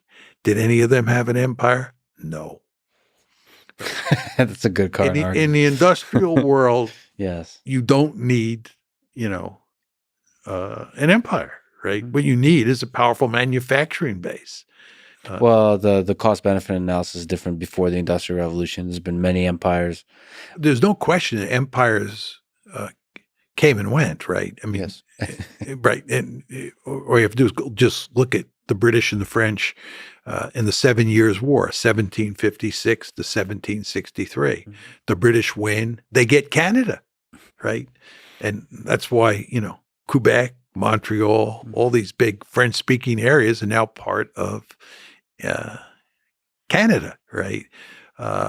So borders change, and countries got established. The United States being one. And remember, South America and Central America were once completely dominated by the Spanish, and in the case of Brazil, the Portuguese. But they all, in the 19th century, got their independence, right? And what I'm saying to you is in the 19th and in the 20th century, there were two forces that were really driving the train. One is nationalism, and then the other is the Industrial Revolution, which changes the cost-benefit analysis. Almost too crazy of a question, but if you look, let me calculate, let's say 500 years from now, and you, John Mearsheimer, somehow travel through time and are at a bookstore looking at the entire history of human civilization in a single book, what role does U.S. play? Like, what's the story of U.S. over the next 100, 200, 300 years? Is it a big role, small role? Well, that's a long time. If you ask me, let's just say the next 100 years. Yeah, that's okay. I think that's still tough. That's still tough. But actually, I think we're in excellent shape. Mm-hmm. And here's the reason. Going back to the beginning of our conversation, you asked me, about power. And I told you the two principal building blocks of power are population size and wealth. Mm-hmm. Okay? And therefore, you want to look around the world and you want to look at what you think the demographics are of countries like Britain, the United States, Iran, China, Russia, pick your country, moving forward, right? What do the demographics look like? And how wealthy of those are those countries likely to be? What you discover very quickly is that almost every country around the world is depopulating over time. Right. Russia's going to be much smaller. China's going to be much smaller 100 years from now than both of those countries are, as best we can tell. The United States, American women are not having lots of babies these days. Mm-hmm. No question about that. But we have immigration. We're an immigrant culture. You're a perfect manifestation of that. You're perfect. You're now an American. That's wonderful. Yeah. We need more people like you. Yeah. Right? Mm-hmm. So when I hear Donald Trump and others arguing that immigration's a terrible thing, this is ridiculous. Immigration is what made us great, right? It's when my relatives came over in the middle of the 19th century from Germany and Ireland, right? That's fascinating, because there's been a huge concern that America and other developed nations are not having enough children. But you just made me realize, in the long arc of history, the United States has gotten really damn good at integrating immigrants and helping them flourish. The whole diversity of that makes up America. You're right. There's a machinery of integrating other cultures. Yeah, just very quickly on this. That's fascinating. Sam Huntington's book, Who Are We? Yeah. Which in many ways, I love that book, but it has one fundamental flaw. And a number of people told him beforehand that flaw existed and he didn't fix it. But Sam argues in the book that we have large numbers of Hispanics in this country. Mm-hmm. And we're doing a very poor job of integrating them into the mainstream. And they're not becoming Americans. And because many of them are concentrated in the southwest of the United States, unlike other ethnic groups that were spread out all over God's little green acre, right, we're going to have this cohesive group of Spanish-speaking Americans, right, who are going to want to break away. And the United States is no longer going to be, a reasonably coherent nation state. He's wrong. All the evidence is that Hispanics are integrating into the American mainstream more quickly and more effectively than the European immigrant groups that came starting around 1835. If you look at immigration from Europe into the United States, leaving aside the original WASPs who came over and founded the place, the immigrants start coming in large numbers in 1835, and we really don't shut the door until 1924, right? This is a crude overview. Starting in 1835 and running up till about 1885, it's mainly Germans and Irish. That's why Germans are the largest ethnic group to ever come to the United States, and the Irish are right behind them. These are the European ethnic groups we're talking about. Then starting in 1885, Poles, Jews, and Italians start coming, right? And the Germans and Irish keep coming. And this is why Ellis Island is opened. I think it's 1893. Ellis Island is opened because Castle Garden in New York, which had handled all the previous immigrants coming across the pond, Castle Garden couldn't handle them all. So they opened up Ellis Island.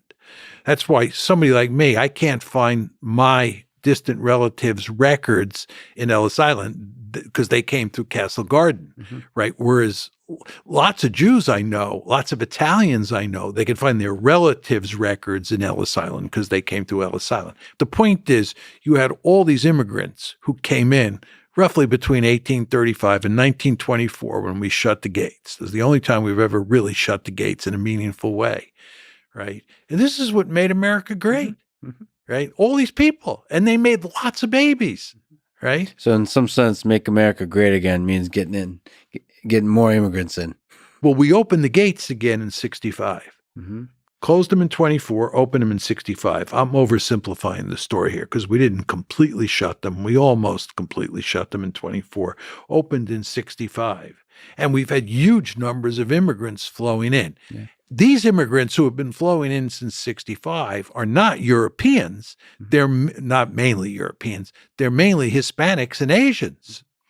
If you look at those Hispanics and Asians, they're integrating into the American mainstream at a much faster and more effective clip than was the case with those immigrants who came in the 19th century and early 20th century.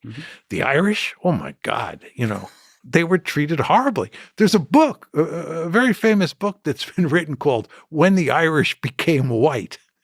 Just think about the title of that book. Yeah. There was discrimination against all these groups, right? And the worst discrimination, of course, was against Chinese Americans, right? But we've gotten much better. And what we should do moving forward is redouble our efforts to integrate immigrants into the American mainstream, Hispanics, Asians of all sorts, because the fact is that America is rapidly reaching the point where it's not going to be an all-white country, right? I have 5 children, and 2 of my children I was a Generation Z, Gen Z. Gen Z is the last majority white generation, right? Subsequent generations are not majority white. So for anybody who's bothered by this, I'm not bothered by that, but for anybody who is bothered by this, they better get used to it because Americans aren't making enough babies that we can continue to grow population-wise in a robust way. So we need immigration, and we're an immigrant culture. And this is a great virtue. It has been a great virtue over time. It should be a source of hope, not worry. That's my view. That's my view. And America, when it works, is a place that is very attractive to immigrants, and immigrants can do very well here. And then the real key moving forward is intermarriage, right? And you have a huge amount of intermarriage, right? Somebody was telling me not too long ago that the highest intermarriage rates in the United States are among Asian women, Asian American women, Asian women, and Anglos, right? And I say, wonderful. Great. Yeah. No, the more love is the fastest way to integrate. Yeah. Well, what you want to do is you want to eliminate difference. Yes. Right. You want to eliminate difference. Right. It's like, people who say I'm an anti-Semite, right? I have 2 grandsons who Adolf Hitler would have thrown into a gas chamber, one of whose first name is John and middle name is Mearsheimer. Right? Yeah. This is what you want. Yeah. Right? Steve Walt's wife and his 2 children would have been thrown into a gas chamber by Adolf Hitler. Yeah. Right? This is what you want. You want intermarriage. Now, there are a good number of people in some of those groups, especially among Jews, who don't like intermarriage. Right? Yeah. But they've lost because I haven't looked recently at the data among for intermarriage rates among basically secular Jews, but it used to be around 62%. Large numbers of Jews marry Goyim. And they've lost because of intermarriage. Intermarriage helps fight tribalism, destructive kind of tribalism. Exactly. It's nice. Calling me an anti-Semite?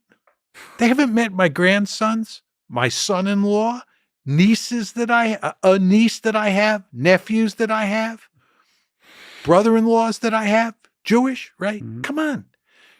And this gives a really nice, hopeful view of America is the integration of different cultures, different kinds of peoples. That is a unique property of America. Yes.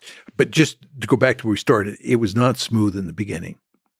All things are rough in the beginning. All things are rough in the beginning.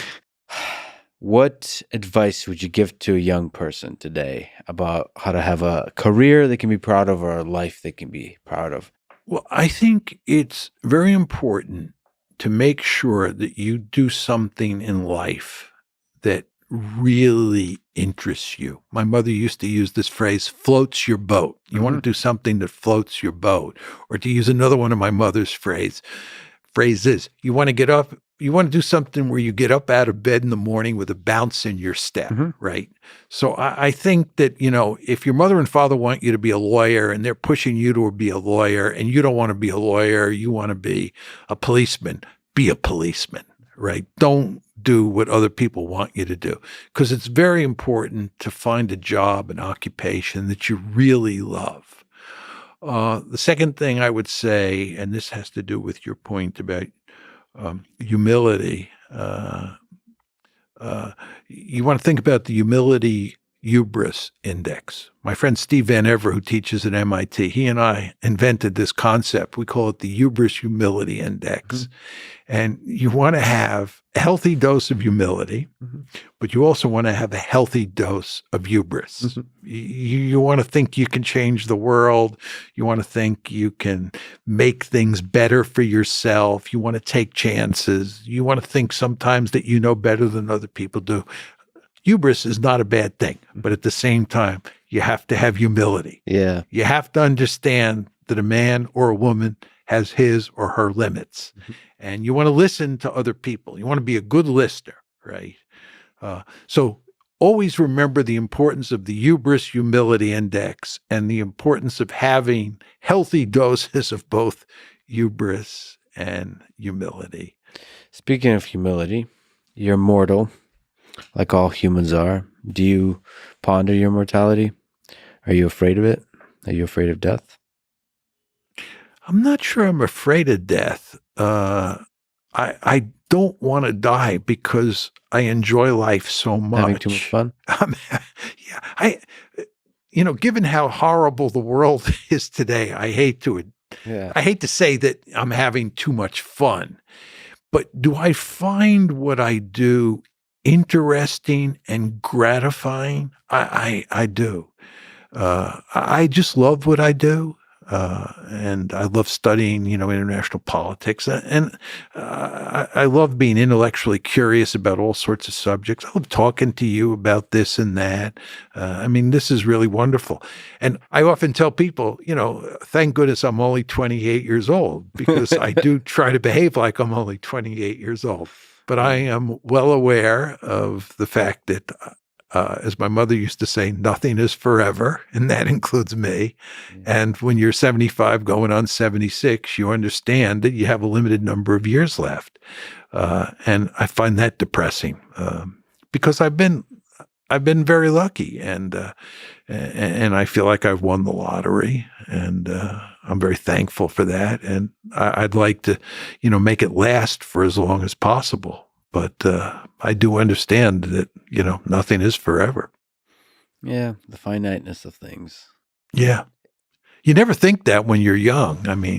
You think you're going to live forever, and you're just not going to get old. I never thought this would happen, that I would become 75 years old. Well, you got so much energy and boldness and fearlessness and excitement to you that I'm really grateful to see that.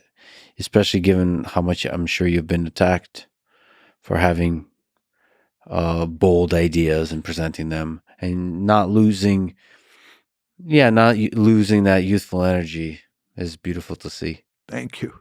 Not becoming cynical.